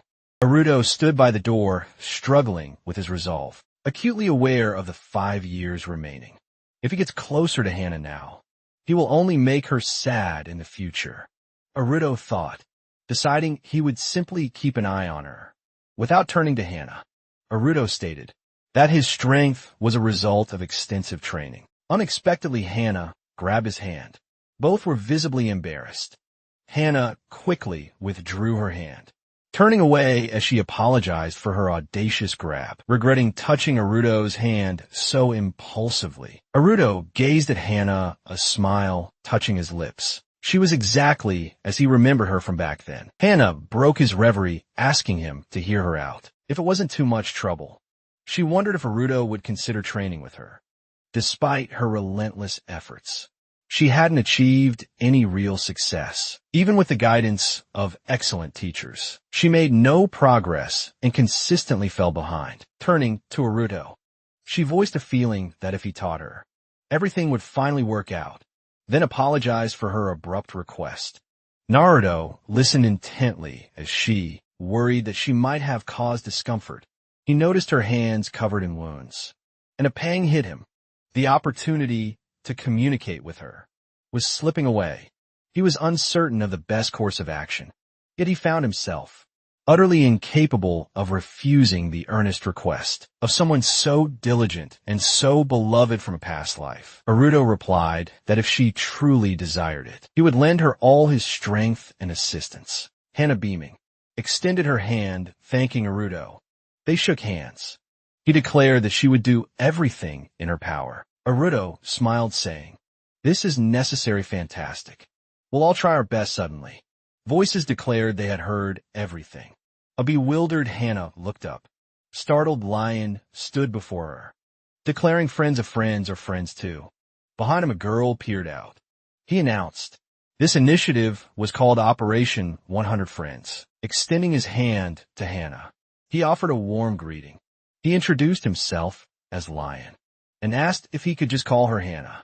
Hana, flustered, agreed that he could sing Lion. Aruto grumbled, friends of friends. What are you even talking about? We're not even friends.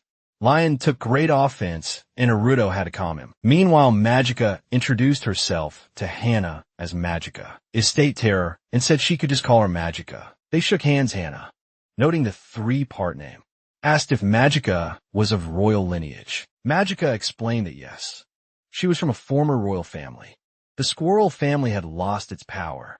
The royal bloodline no longer held its former strength. Lion and Aruto listened attentively to Magica. Lion abruptly interrupted, demanding to know why he hadn't been informed of her royal background. Magica stated matter-of-factly that it was obvious because she hadn't mentioned it. Lion exploded, proclaiming that if she was truly blessed with royal birth and his own rare, heroic talents paled in comparison to hers. Looking at Magica, he continued, I thought she was just quiet. How could such a small creature be of royal blood? True to form, they immediately began to bicker, while Aruto and Hana observed from the sidelines. Hana turned to Aruto, asking if they should intervene. Aruto reassured her, stating that Lion was unusually strong and would be fine once he couldn't defeat a single demon. But now, he possessed the strength to contend with Magica. Aruto knew Hana would succeed. He would definitely become stronger. A few days later, not far from Euphonia, the group headed into the forest for training. Aruto introduced Hana and Slime. Together, they tackled obstacles and challenges as a team. Periodically, Aruto offered Hana assistance, inquiring if she was all right. She confirmed she was. Then Magica inquired about Hana's level. The girl revealed she was level 4, but lacked talent, preventing her from developing any skills beyond level 1. Hearing this, Magica and Lion stared, asking if Hana was joking. How could someone possess no innate talent? Lion exclaimed, tears welling. Hana apologized. Aruto then told Lion to mind his words. Lion, however, declared it great much to everyone's astonishment. Lion clarified that, while a gift or talent aids in ability development, it doesn't dictate one's only path. Abilities aren't inherently tied to a specific lifestyle, and lacking such a gift doesn't mean one can't forge their own way. Isn't that wonderful? He asked. An idea struck Aruto. Lion was right. Hana had never heard such an interpretation of talent deficiency before. Aruto remarked that it was such a brilliant idea. I couldn't believe it came from Lion. Magica confessed she always thought Lion was an idiot. Everyone stared at Lion, who then asked why they held such a low opinion of him. They arrived at a lake, deeming it a suitable spot. Hana, curious about the training, suggested practicing on trees. Since they were in the forest, Aruto explained that this training would be under real conditions. For now on, Hana would face real monsters. The revelation shocked Hana. She stared at Aruto, declaring she couldn't possibly do it. She couldn't just suddenly kill a monster. Her level was 1, she reminded Aruto. Did he forget all 3? Including Aruto, fixed their gaze on Hana. She reiterated that she couldn't defeat monsters without experience. Aruto, pulling something from his bag, reassured her everything's fine. He said, "I won't let anyone hurt you." Just then, goblins materialized before them. Lion protested that Aruto was being too cruel to Hana. Magica added that Aruto didn't need to lure quite so many goblins. Aruto announced he had an idea. He turned to his friends, motioning for them to lean in as he whispered his plan. His friends immediately understood. The plan is truly worthy of a master. Lion replied. Both Magica and Lion were inspired and ready for battle. Aruto then handed the sword to Hana, announcing their readiness to begin. Hana, however, admitted she wasn't ready yet. Aruto expressed his trust in his companions, and together they charged into the fray. Magica skillfully dodged goblins. She leaped quickly, realizing that dispatching them one by one would be a waste of time. Unleashing an area attack, knowing her power, was more than enough for such monsters. This was Magica's consistent strategy. Meanwhile, Aruto activated a bright stone, joining the assault against the goblins. Hana watched in awe at her companion's strength. Just then, a goblin lunged from the bushes, and she realized she was utterly unprepared. Aruto instantly shielded her, closing the distance in a flash, determined to keep Hana safe. Dispatching the goblin, Aruto turned to Hana, asking if she was hurt. She replied that she was fine. Aruto then realized the moment had come. Just then, Lion was overwhelmed by goblins, shouting that he'd let his guard down and was surely doomed. Hana saw Lion buried under a pile of goblins and cried out for help. She turned to Aruto, exclaiming that Lion was in trouble. Aruto, waving off a goblin, apologized for being momentarily busy, then calmly told Hana to save him. Hana, hearing this, protested that she couldn't, but Aruto assured her everything would be fine. The monster's attention was solely on Lion, giving Hana an opening to attack from behind, but she was riddled with self-doubt. Aruto, however, believed everything was proceeding according to plan. Aruto's strategy hinged on Lion's abilities, his exceptional distraction skills, remarkable physical prowess, and immortality. These traits allowed Lion to remain the goblin's primary target indefinitely, with Lion drawing the enemy's attention. Hana should be able to handle the immediate threats. She and Magica could then cope with the remaining goblins. Critical question, however, was whether Hana possessed the courage to defeat the monsters. Hana clutched her sword with trembling hands, overwhelmed by fear. But if not her, and who resolved to recall her training, she attacked a goblin from behind, inflicting an injury. Tears welled in her eyes. Magica observed the wound was too minor to be fatal, but suspected Hana's psychological damage was far greater. Aruto watched Hana, who was visibly terrified. Her friend had been attacked right before her eyes, and she blamed herself for her fear. In a similar situation, agonizing over her weakness. Just then, Aruto called out to her, assuring her she could do it, his voice filled with confidence. Hana gripped her sword tightly, resolve hardening within her. She wanted to become stronger. If Aruto was next to her, she felt she could find the courage to be strong.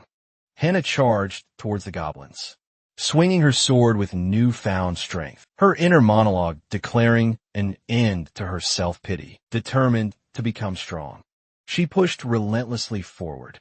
A goblin fired an arrow towards Hana's back, but Magica intercepted it. Magica rebuked the goblin for interfering, returning the arrow with equal force. Hana attacked the goblins again, and after cleaving one in two, a surge of confidence washed over her. Realizing her growing capability, suddenly Hana reeled, almost losing consciousness. Aruto caught his voice laced with concern, as he asked if she was all right. She apologized to Aruto, explaining she merely felt dizzy. Aruto informed her that it was due to a level increase. Hana was overjoyed, her mind racing with the confirmation of her level up. Then Hana burst into tears, crying on Aruto's shoulder.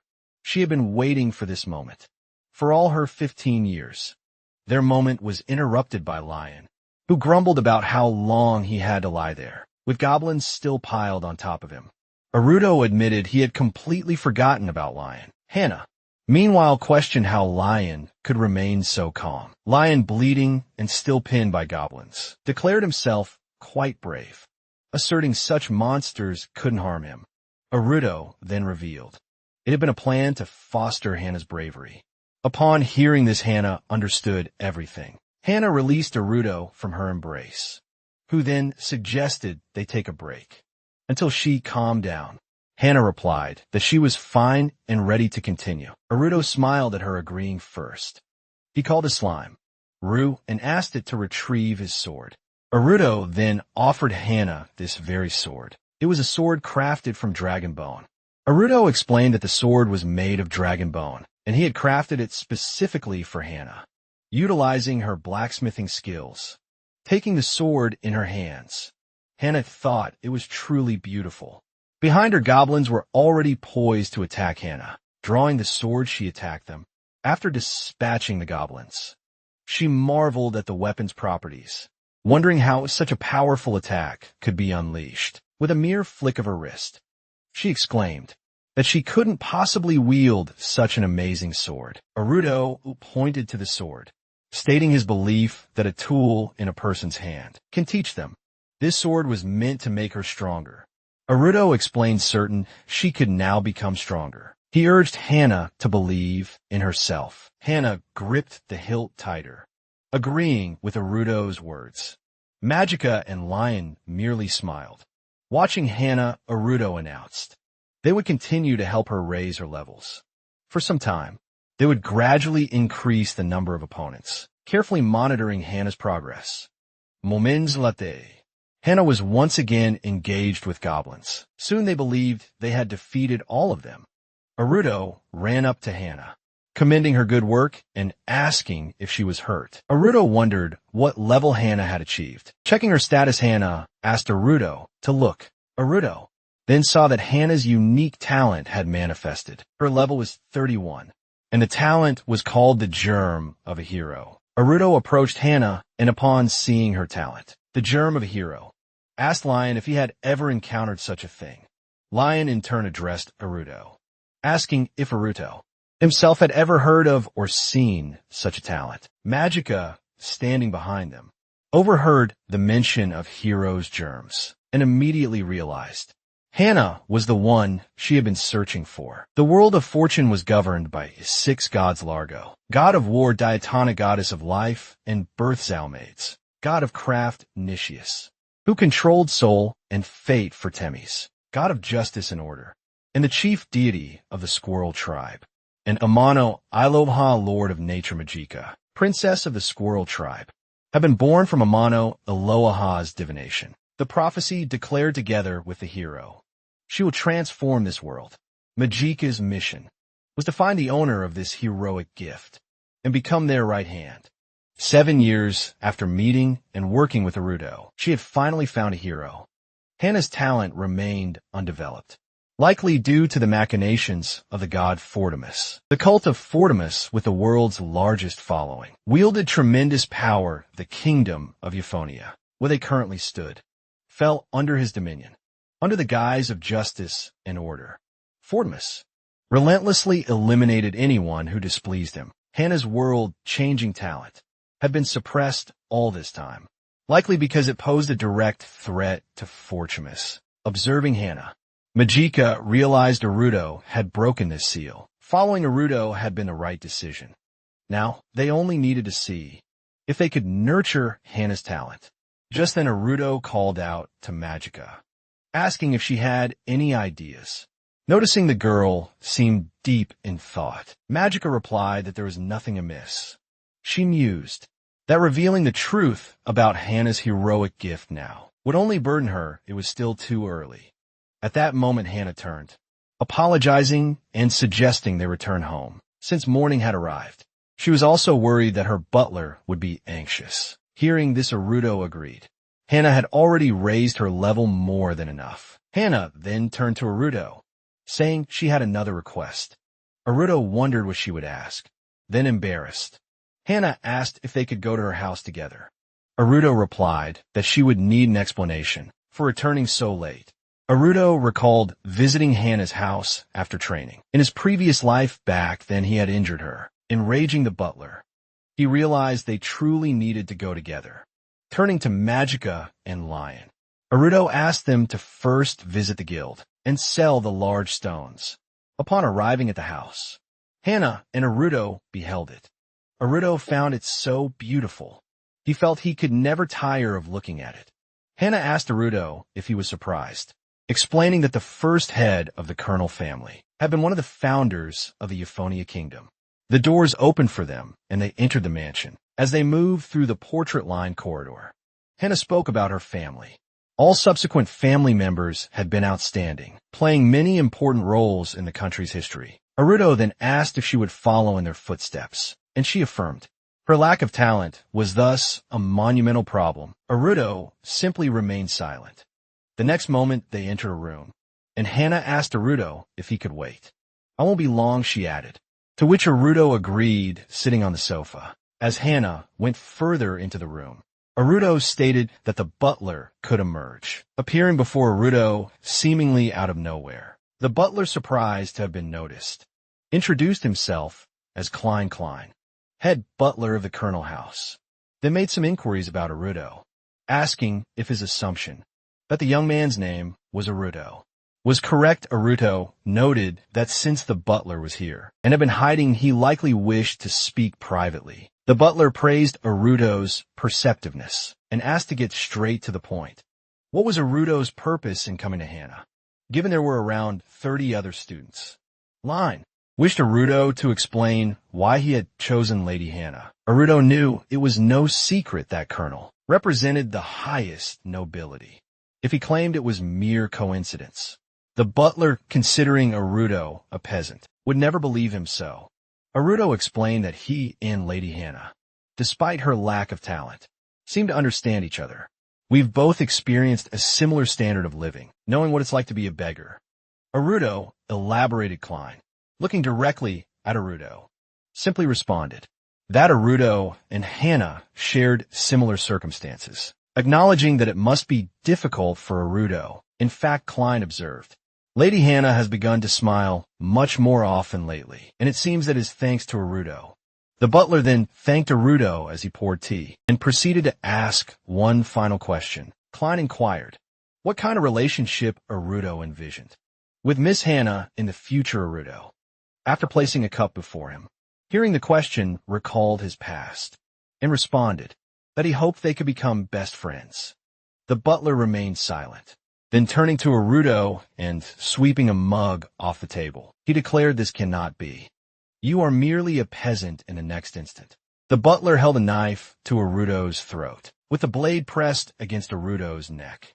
The butler stated that Aruto's desire to befriend a nobleman was outrageous. Never again.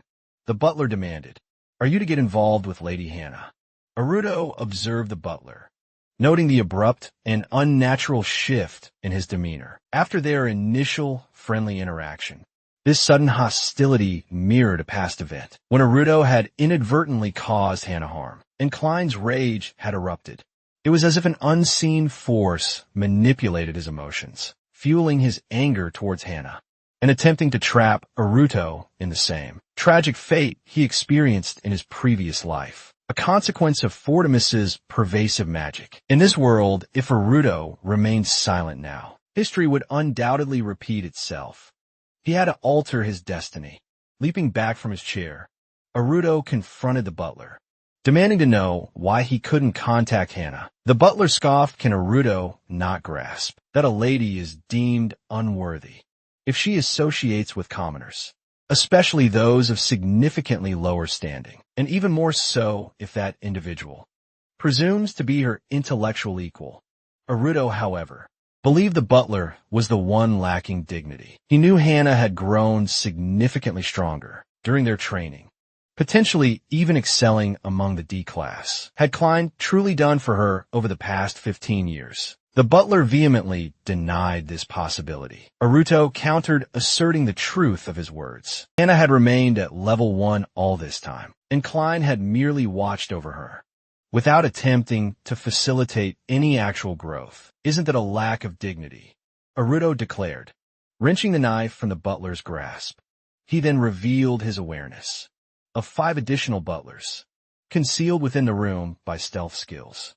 Producing a handful of knives, Aruto displayed the weapons he'd taken from a hidden butlers. The first butler appeared to be the strongest among them. Aruto stated, but if I could disarm them all so easily. Their true skill level is clearly far from impressive. And what he would do if the situation escalated out of control. Aruto then challenged Klein, asking if his noble dignity would truly prevent him. Witnessing this, the butler questioned the entire purpose of Aruto's actions. Just then the door opened. Hana entered, apologizing for the wait and offering to show Aruto the palace. Spotting Klein, she asked why he was present. Aruto smiled, remarking that the butler was treating him like a friend. The butler replied that he and Lady Hana were acquainted, making his presence entirely natural. Aruto then expressed his hope that they would meet again soon. Bowing to Aruto, butler echoed his sentiment, hoping for their next encounter. They exited the room and continued through the palace. As Aruto walked behind Hana, he considered that his actions, though potentially punishable as assault, were the only way to instill the necessary fear. He reflected on his past life. They were killed by Semi-John, who had appeared without warning and was unstoppable. If Aruto and Hana had been prepared and fortified their defenses, everything could have been different. They were the only ones who might have survived that tragedy. Aruto realized Hana turned to Aruto, attempting to get his attention. Deep in thought, Aruto simply uttered apologize as Hana opened the room's door. She commented on how unusual it was to see him so. Distracted, they stepped into Hana's brightly lit room, noticing the neatly arranged items everywhere. Aruto realized this was his first time in her personal space. In his previous life, he never ventured beyond the living room. He wondered, was this truly Hana's bedroom back then? Hana confirmed it was indeed her bedroom. Much to Aruto's surprise, she then explained that it was customary among the nobility to invite close friends into their private chambers, and she wished to thank him properly. Hana turned to Aruto, expressing her deep gratitude. Aruto, however, stated that her newfound strength was her own merit. He had only helped Hana, blushing, admitted she had anticipated that exact response from him. Hana began, if Aruto doesn't mind. Could we? Aruto didn't let her finish, his mind racing with a grim realization. In his previous life, Hana had also confessed her feelings and offered to be with him, but he couldn't allow that now. Accepting her confession would mean swearing his life to her, leading them to dream of a happy future, and inevitably repeating the past tragedy. He knew he had to refuse her for Hana's sake. Hana, blushing, then asked if he would be her best friend. Aruto was completely taken aback, utterly unprepared for such a question. The embarrassed Hana stood before him, awaiting his answer. Aruto, blushing, mentally chastised himself. How could I have thought she was going to confess her love? What was I even thinking? He felt a prick of embarrassment seeing him. Hana asked how he was, then suggested he sit down and offered her hand. Aruto replied he would certainly be happy to be her friend. Smiling, Hana thanked Aruto and expressed her delight. She mused that while she couldn't yet say if he would be her boyfriend, there was no need to rush. Now she could spend ample time with Aruto. A moment later, Hana bid Aruto farewell, thanking him for the day. Aruto apologized for staying so long, then noticed a sword standing beside a glass display. Aruto approached the sword, about to speak when Hana noticed his intense focus. This sword is crafted from a very rare ore, called orichalcum, Hana explained, adding that it was forged for the first head of her family. In the aftermath of the War of the Gods, seeing the blade, Aruto finally understood what orichalcum was, experiencing its presence for the first time. Hana revealed it was a carnal family heirloom, yet no one had ever been able to wield it. Aruto wondered why as the sword didn't appear heavy enough to warrant such a restriction. Regarding these restrictions, Hana explained that a powerful force was invested in the sword, intended to fight for all that was important in the world. However, it became unusable after the first head of the family participated in the kingdom's foundation. Hearing this, Aruto simply gazed at the sword, musing that perhaps it was because one couldn't fight for the interests of other countries while protecting one's own. Still, Hana turned to Aruto and asked if he was certain he didn't want to have dinner with her. Aruto, though pleased, had to decline. It wouldn't be right for a peasant like me to stay here all night, he explained. Hana affirmed his reasoning. Aruto, addressing Hana, apologized for leaving, but offered to see her tomorrow at school. He then declared to Hana that they were best friends from that day on and forever. As Aruto departed, a somber thought crossed his mind. The tomorrow they hoped for might never arrive. He wished Hana would remember his presence in this world regardless of what transpired. Hana watched him leave. Aruto knew Hana's death was only 7 hours away. Aruto returned home to be greeted by the slime. Entering the house, Aruto announced his return, then asked if the goblins had sold magic stones. The slime promptly regurgitated a pile of coins. Aruto observed the large quantity. You'll need to ask the others to give coins to Hana. Aruto instructed. Hearing this, the slime looked surprised, as if asking a question. Aruto asked Ru to stay in Lion or Magiki's room today, as he had some personal matters to attend to, and requested Ru to send his greetings. Ryu reached out to Aruto, who wasn't sure if the slime was protesting, as Ryu climbed onto him. Aruto realized he hadn't spent much alone time with Ryu. Recently smiling, Aruto embraced Ryu, holding him close. Later, after Ryu fell asleep and night had fully descended, Aruto simply gazed out the window. Aruto knew Sumijin would soon appear on this road, heading towards the Colonel family home.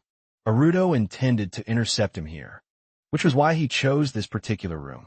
He then summoned his skill table, questioning if he could truly defeat Sumijin with his current stats. Should he find himself unable to resist once more? In his previous life, Aruto had never imagined such weakness. Now was not the time for doubts. He had risked everything for this day. All that remained was to fight. With every ounce of his strength, Aruto was determined to defeat Sumijin, whatever the cost, to avenge everything he had endured in his past life. That day a pall hung over the capital. It was unclear whether the cause was fire or a demon attack from a rooftop. Aruto surveyed the scene, noticing a mansion ablaze near the royal castle. The Colonel house, everyone inside had been killed. Rushing towards the burning structure, Aruto desperately tried to comprehend what had transpired. His only concern was Hana's safe. Approaching the house, Aruto spotted a stranger. The butler stood before this man, shielding Hana and her mother. The stranger declared that this was why they understood everything. Now, holding a sphere of energy in his hand, the man stated at this very moment, Hana Colonel would be dead by the will of the ruler. The butler then questioned how was this possible, and Sumijin Sawi himself, one of Euphonia's 12 generals, would carry out such an act. The man retorted, the 12 generals of Euphonia are the government. Furthermore, they are a detachment, working for the good of the country. This was an order, and everything Sumijin did was completely legal. Doesn't the butler believe that? A mere butler shouldn't have interfered. Standing here, defending Hana and her mother, the butler, baffled by the decree, listened as Hana's mother questioned why the government was doing this to her daughter.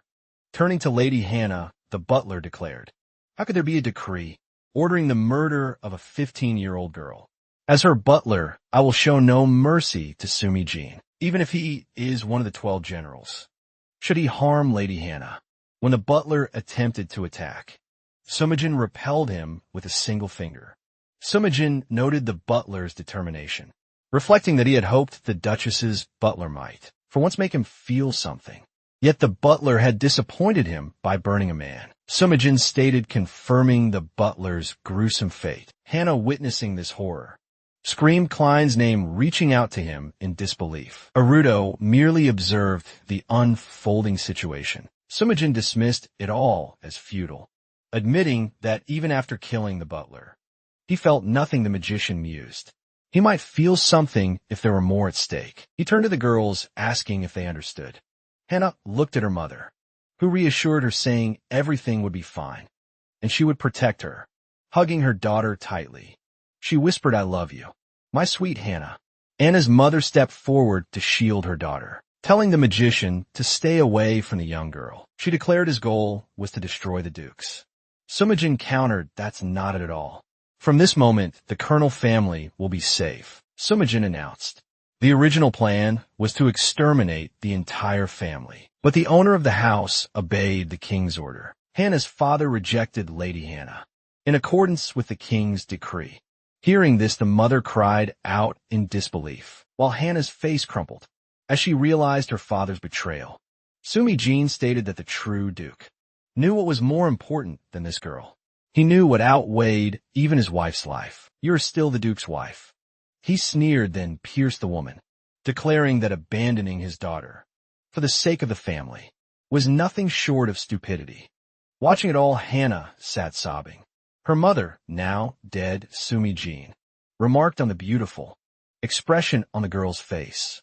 "Perhaps she is the same as me. 4 gods will is paramount.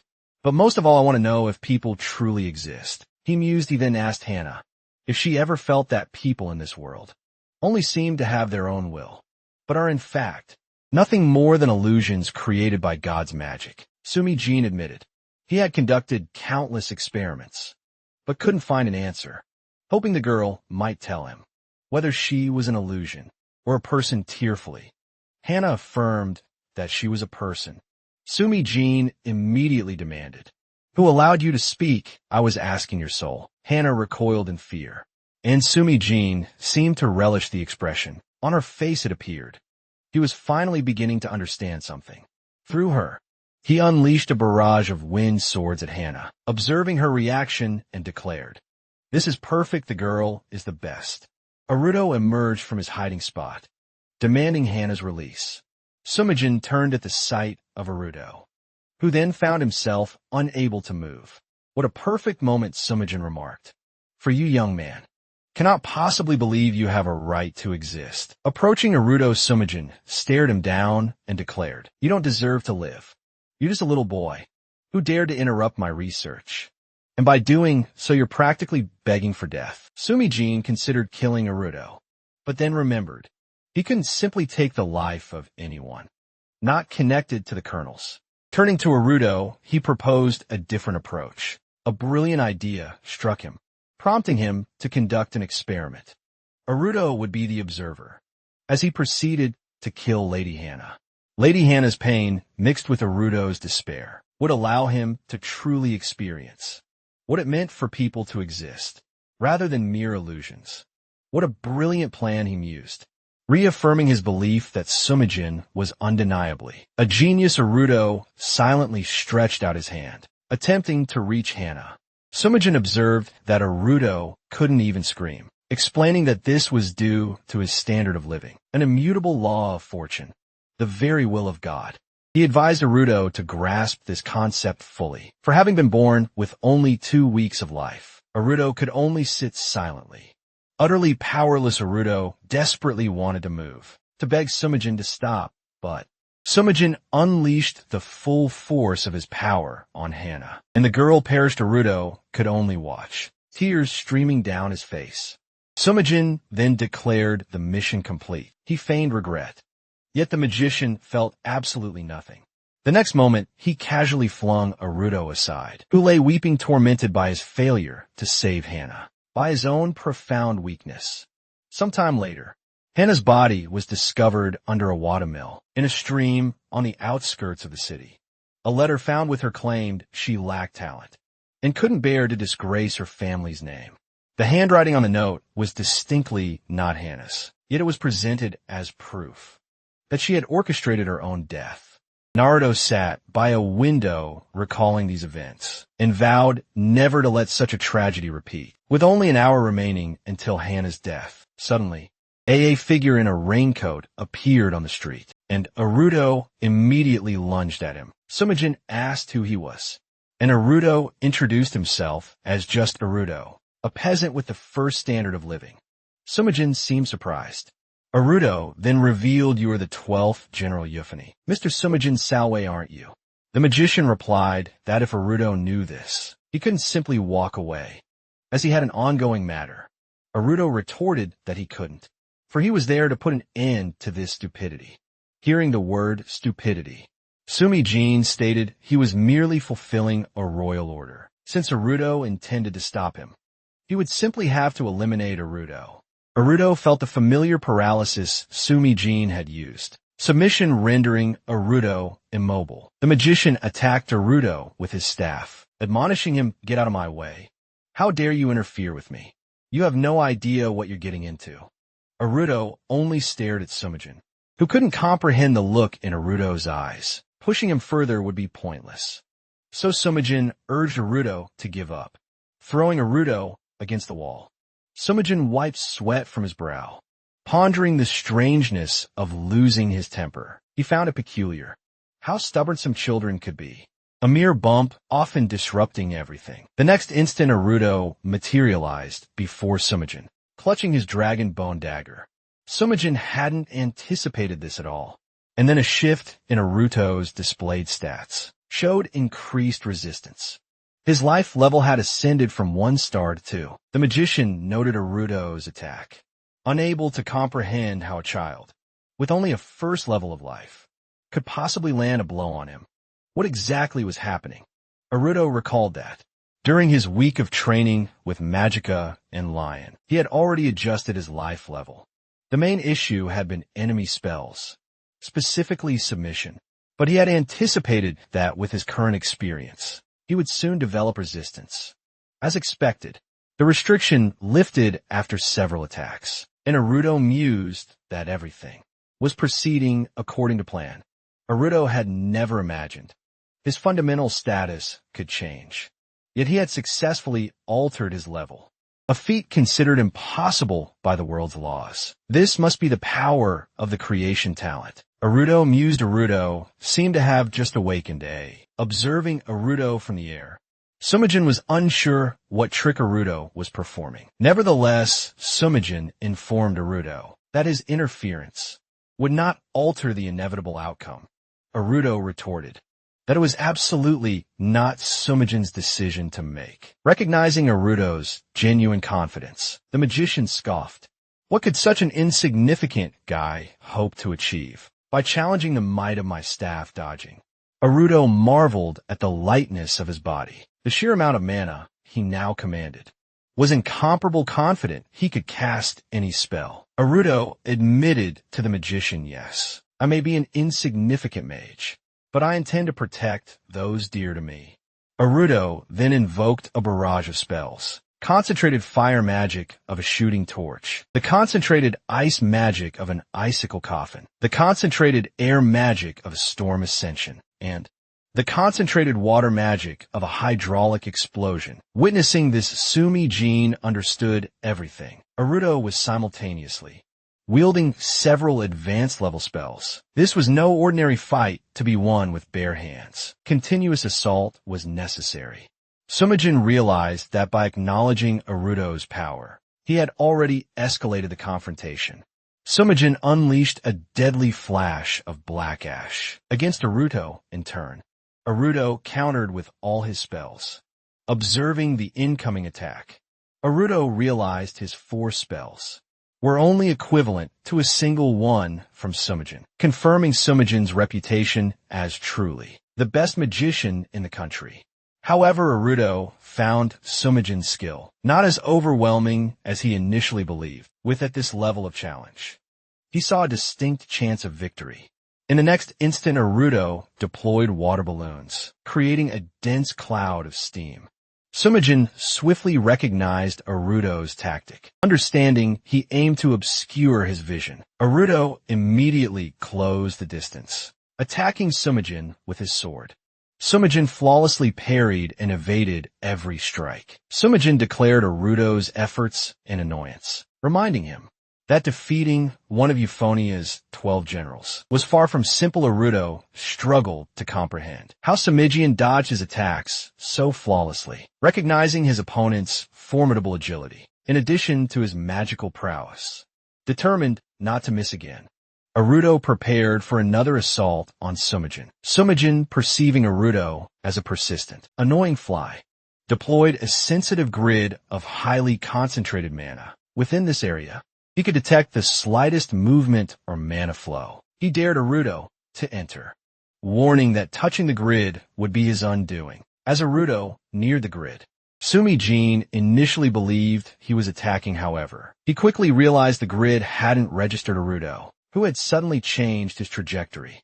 Detecting no active magic, Sumijin wondered what exactly is Arudo doing. In the very next moment, Arudo struck Sumijin, who could barely believe it had happened.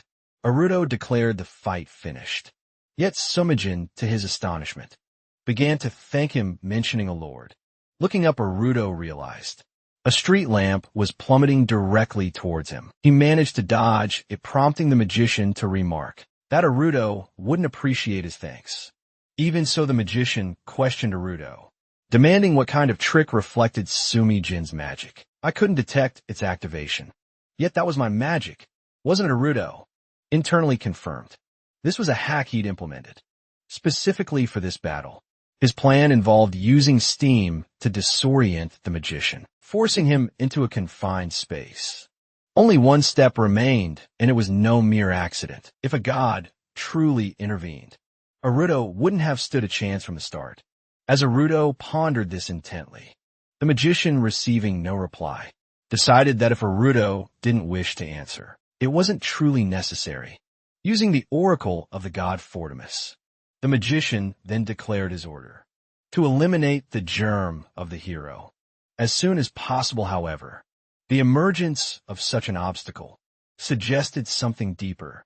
Hearing germ of the hero, Arudo wondered why Sumijin knew about this talent. He decided to question the magician further about it. Sumijin complimented Arudo's quick reaction, then asked if he had ever heard of the hero's talent. He explained it as a rare gift, appearing only once every century. Historically, this gift always manifests just before a major war. While the hero's talent sounds grand, it's actually the worst kind.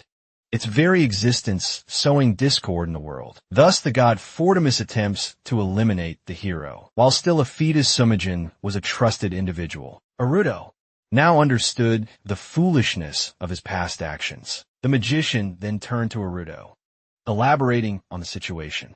Arudo, addressing the magician, proposed that perhaps it was the opposite, catching the magician completely by surprise. Arudo then asserted that it wasn't the hero who caused discord in the world, but rather discord in the world that caused the hero. The magician challenged Arudo to prove this claim. Arudo admitted he couldn't, but argued the probability of his theory being true was greater than zero.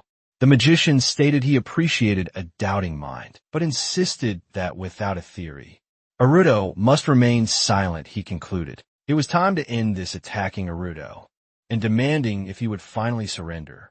Arudo realized the magician was attacking him, even at point-blank range. Sumijin observed that Arudo showed no fear. His face was devoid of any pain. Yet even upon seeing him, the magician sensed no feeling. Demanding Arudo's death, was it really impossible? So they fought. Arudo understood that if God intervened again, he would continue fighting until it occurred. Arudo attempted to dodge the magician's attacks. Noticing Arudo, the magician sensed a shift in the atmosphere. The next moment, Arudo landed a punch directly on the magician's face, catching him completely off guard. Arudo followed up with several more strikes, declaring it's already too late. Sumijin could not comprehend what was happening. Arudo was moving with a drastically different demeanor than before. Did he not give his best until that moment? As Arudo pinned the magician to the ground, Sumijin felt his body suddenly become impossibly heavy. What was it? Was it really a weight spell? Wasn't it lost during the war in the Age of the Gods? Even as the kingdom's greatest magician, He found himself unable to counteract this magic. But why is this cordoning off? Perhaps Aruto has been casting a spell on himself, all this time exposing himself against him. At that moment, the magician roared at Aruto to disappear. Such disrespect he would never forgive Aruto. As Aruto witnessed the power, the magician concentrated into the staff. He realized its true nature. Mana pulsed erratically from the staff, and Aruto, observing this, understood it could not withstand such power. No single artifact could accept such an amount of mana. There was a heavenly crystal installed in this staff, the magician declared. It was too late for Aruto to realize anything. This staff is made from the bones of dead kings, an orichalcum. It is a masterpiece of the kingdom's technology, and the main element of the staff is an artificial celestial crystal. If used, it will cause huge damage to the area. He was certain he would lose his post as general of Euphonia, but that no longer mattered. Of the one who mocked him, he wouldn't even leave ashes. Towering high above Aruto in the air, the magician commanded the staff to unleash the absolute power of absolute death upon Aruto, demanding ruthless destruction. Use the artifact of the mourner of the setting sun. Aruto understood he could not evade this blow, escaping the immediate destruction zone. Aruto braced himself. The magician landed, thinking. Aruto possessed the strength of a first-class wizard, but Aruto played, and to think. He spent almost all his mana on some peasant. The magician regretted not killing the Colonel family long ago, having heard an experienced butler work for them. He had hoped to conserve his magic. Regardless, he needed to reach them, making his way through the avalanches. But then he saw Aruto standing before him, unable to comprehend how this was possible, or why Aruto was still alive. Aruto, gazing at the bleeding magician who clutched his hand, realized how close he had been to death. The moment the magic was released, Aruto had activated his prepared hack. He withstood the blow for as long as possible, simultaneously activating the grave and falling into a crack he created. Aruto avoided a direct hit, but the shockwave itself was powerful enough. If this technique had been launched when Aruto was at full magical power, he would have definitely died. From where Aruto was, the magician warned him not to approach, then struck him right on the head with a stone. Aruto, struggling to keep his footing, knew he could win compared to the pain of losing Hana. The magician's attacks felt insignificant. Approaching the magician, Aruto declared him a weakling. To protect those he held dear, he would defy fate and delete Manga head-on. The magician was flung away, now lying unconscious directly in front of Aruto. Aruto drew his sword, holding it over the magician. He knew he had to kill him while he was down. Otherwise, Hana would be in danger again. He considered this his chance. His earlier attack had proven effective. He was certain the same tactics wouldn't work again, so he had to kill him now. Yet he hesitated just then. Lion arrived, leaping from the roof master. What happened? I exclaimed. Bewildered by the scene, Aruto recognized Lion. Lion hurried to Aruto, asking what occurred, but stumbled, twisting his leg and collapsing. Aruto sheathed his blade as Lion tied up the magician. He sensed the gravity of the situation, but assured Aruto that all was well. The vile Sumajan has been captured. Lion declared killed by me and twice by Master Lin. Aruto corrected him, explaining that he hadn't truly defeated him anyway. Hana is just a talent, a germ of a hero. What nonsense, Lion muttered, stating it was impossible to take this life. Aruto conceded Lion was right, yet his trembling hands prevented him from delivering the final blow. Lion approached Aruto, explaining that it was natural to hesitate when taking a life. Killing demons was an entirely different matter. Sumijan had caused immense damage, and Lion was certain the government would handle him. He was relieved Aruto was unharmed. Seeing Lion before him, Aruto smiled. Lion then helped Aruto to his feet. Lion confessed he was still reeling from the fact that Aruto had defeated one of Euphonia's 12 generals, declaring him a true master. Aruto insisted it wasn't so. Aruto explained that his victory was only due to unforeseen circumstances for Sumajan. He had caught Sumajan by surprise. and fought in a situation where Arudo held an overwhelming advantage indeed. Had the circumstances been different, he would have suffered far worse injuries. Arudo realized the most crucial reason for his victory was the significant increase in his standard of living, which alone boosted his status immensely. Arudo reflected that had he possessed only one level remaining, he would have certainly perished. Lion observed Arudo deep in thought and noticed he seemed unwell. Asking if he could move, Arudo replied that he was fine, just thinking, and then asked if he and Magica weren't supposed to be together. Lion explained that she wasn't, as she had left the hotel before him. Arudo then asked where she had gone. Lion stated that no one knew. It was Magica's decision. Arudo reassured him that she would be fine. Suddenly, Arudo pushed Lion away, despite Lion helping him walk, as he sensed something passing between them.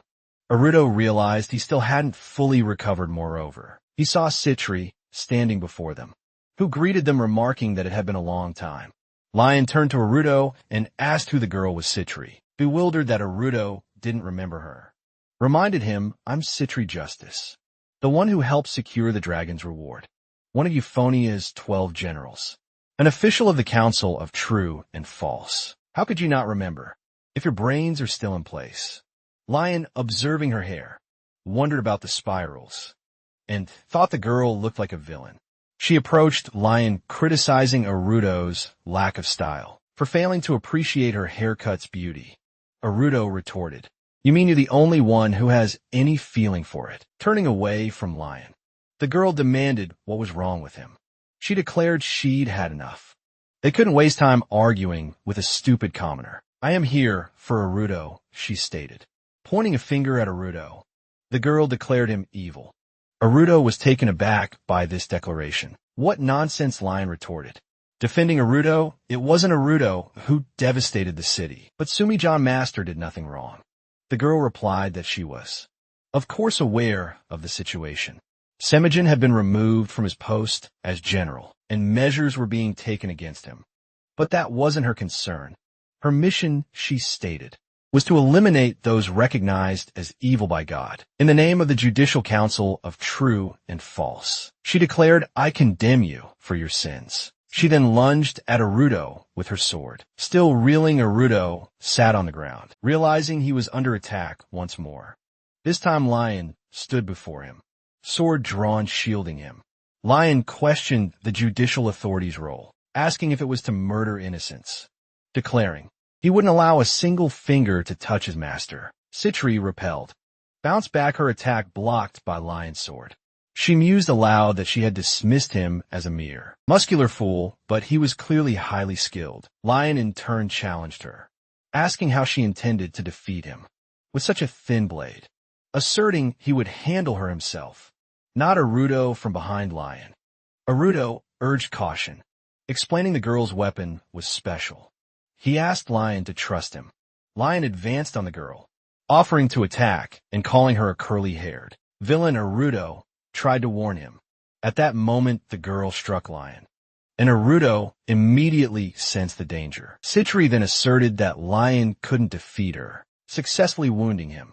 Lion, initially impervious to pain, explained his maximum damage resistance meant the blow shouldn't have hurt. Yet in that instant, he felt a sharp agony and blood gushed from his hand. Arudo could only gasp his name. Clutching his hand, Lion comprehended the intense pain. Arudo, rising and shouting Lion's name, rushed to his side, asking if he was all right.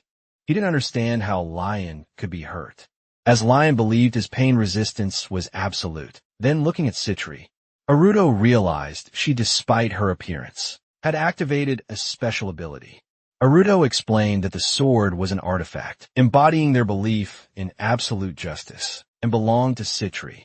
Compared to Semi-Gon and the other 12 generals, Citri's inherent strength was significantly less. Arudo even suggested Lion possessed greater raw power. Lion still couldn't comprehend how the girl had wounded him. Arudo clarified that this was precisely why they couldn't win.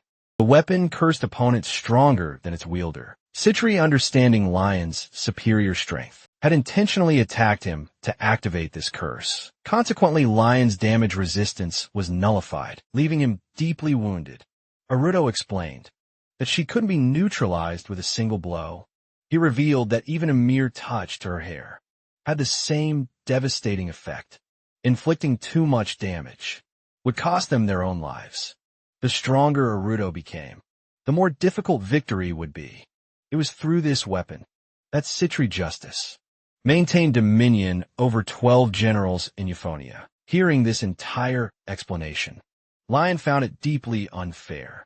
He questioned Aruto, how could they defeat the girl? Then Citri, observing Aruto, realized he possessed an unusual amount of knowledge. She questioned him, did she use this weapon on Aruto? Addressing him directly, she pressed, and where did you acquire such extensive information? He even speculated if he had fought her in a previous life.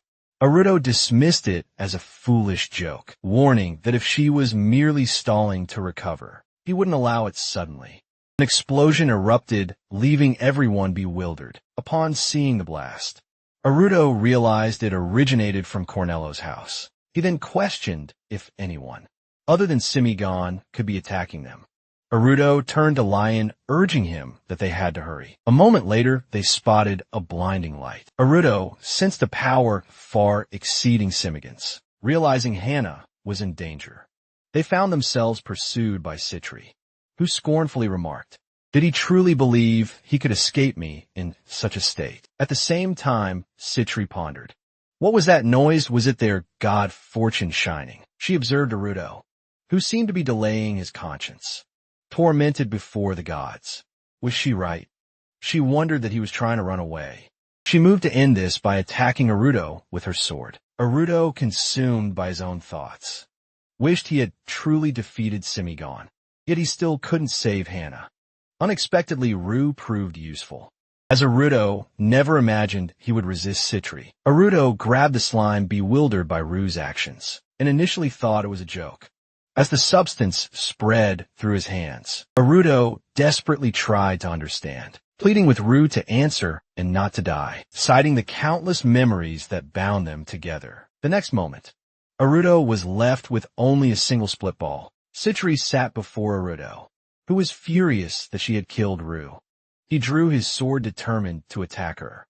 The next moment, Aruto found himself back in the familiar void. The figure on the throne remarked on Aruto's obliviousness to the artifacts. Curse, greeting him with a comment about how long it had been. This was the entity responsible for sending Aruto through 2 lives. It expressed its unimpressed reaction to Aruto losing control in a fit of rage. Did Aruto already know about the artifact's horror? Aruto realized this was the same place he had arrived after his previous death, leading him to believe he had died once more. A chair materialized behind him, and the entity offered sit down, stating that they now had the chance to speak again.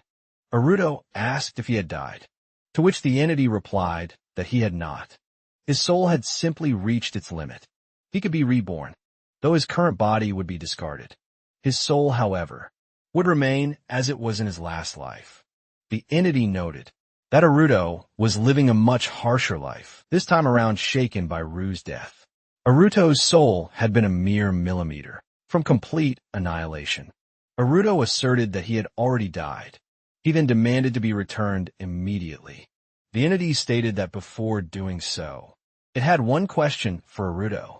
What would he do upon returning to that world? Aruto declared he would kill Citri.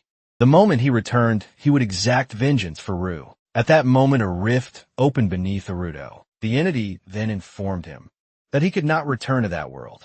Aruto, bewildered, questioned why, given that the girl had killed his most loyal partner. The creature then questioned Aruto's purpose. It reminded Aruto of the request he made when he arrived just before leaving.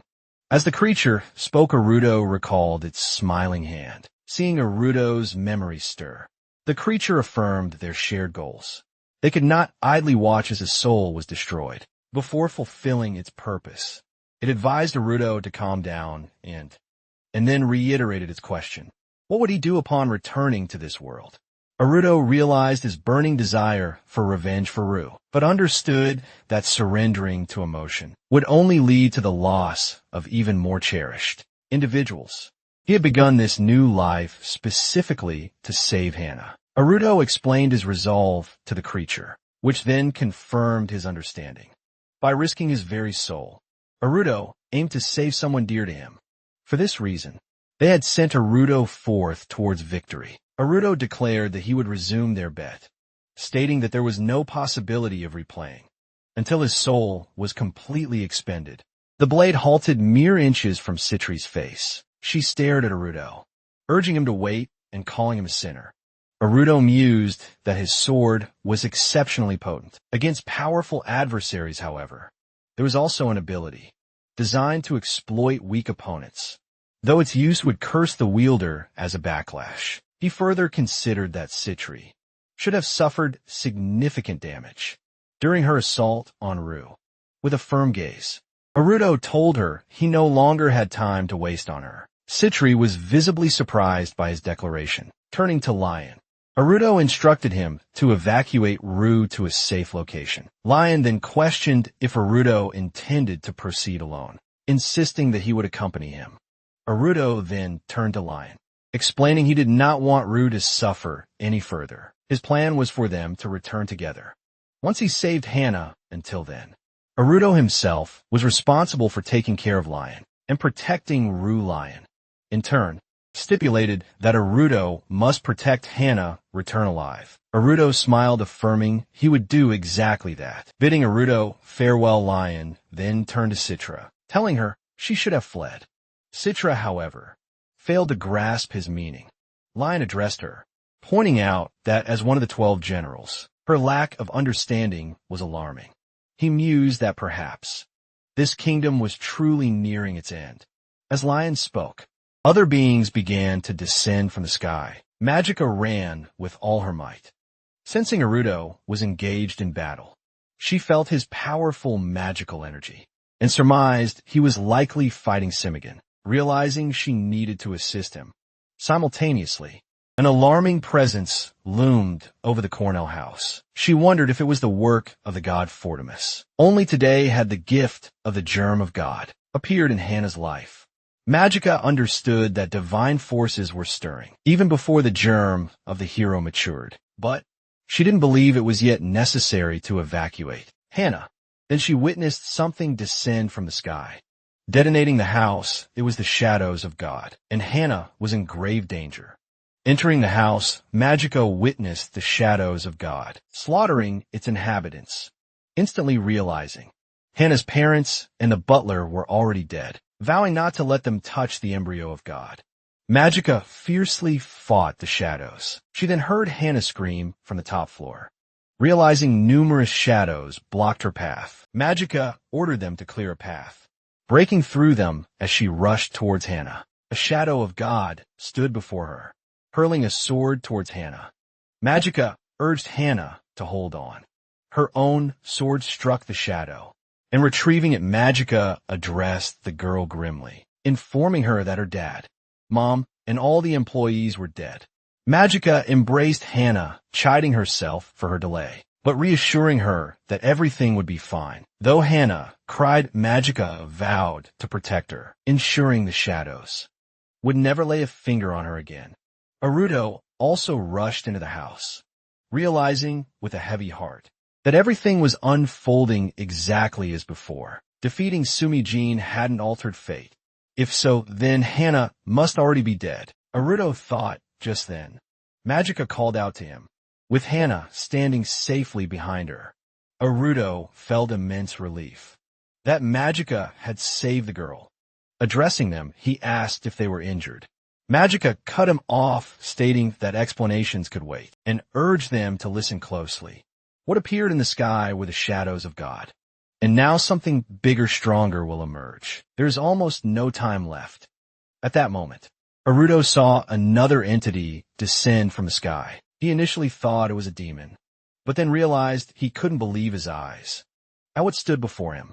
Same sensation he felt when fighting demons was magnified into an even greater power. If natural demons arose spontaneously, this was an entity purposely crafted by God. It was a good demon. Naruto then worked to undo the hacking he had established during his battle with Sumijin. He understood this would neutralize some of the magic. Thanks to his newfound resistance to this difference, Naruto felt he could act. He instructed Hana to simply stand still, as he could now fight effectively, with his blade drawn from its scabbard. At that moment, the demon closed in. Attacking Naruto realized her speed was immense. As he engaged the demon with his blade, the weapon shattered under the onslaught. The dragon's Fang dagger was harder than nitro. How could it break? Naruto wondered, evading the girl's relentless attacks. Magica intervened, fending off the demon, and Naruto thanked her. The girl warned him to stay alert, as even she struggled to keep track of their foe. The artifact she carried marked her as a heavy warrior, yet her dexterity rivaled Magica's own, a trait of the squirrel tribe. She was a creation born of God. Realizing the gravity of the situation, Naruto understood they needed to split up. He instructed Magica to take the vanguard, while he covered the rear. Magica acknowledged understanding the plan, and launched her attack. Magica, whose speed could rival their opponents, would engage her directly. As the two girls clashed, Naruto seized the opportunity, using a micro-flash to target the demon, coinciding with Naruto's move. Magica, fully comprehending their tactic, pressed her attack. Naruto, directing beams of light, positioned them to follow Magica's movements. As she dodged the foe's attacks, Naruto delivered another blow from a blind spot, striking the demon directly in the back. Demon registered the hit. The damage was minor, but undeniably effective. Suddenly, the girl's wings glowed with an intensified brilliance, perplexing Naruto in the next instant. She attacked him with a volley of feathers. From her wings, Naruto realized their sheer number made evasion impossible. The razor-sharp feathers sliced into him from all directions. He decided to activate his hacking skill, but at that critical moment, his skill failed to activate. A feather pierced his chest, sending Naruto flying backward, crashing into a nearby kernel house. Magica screamed his name, calling out Naruto. Naruto lay on the ground, unresponsive.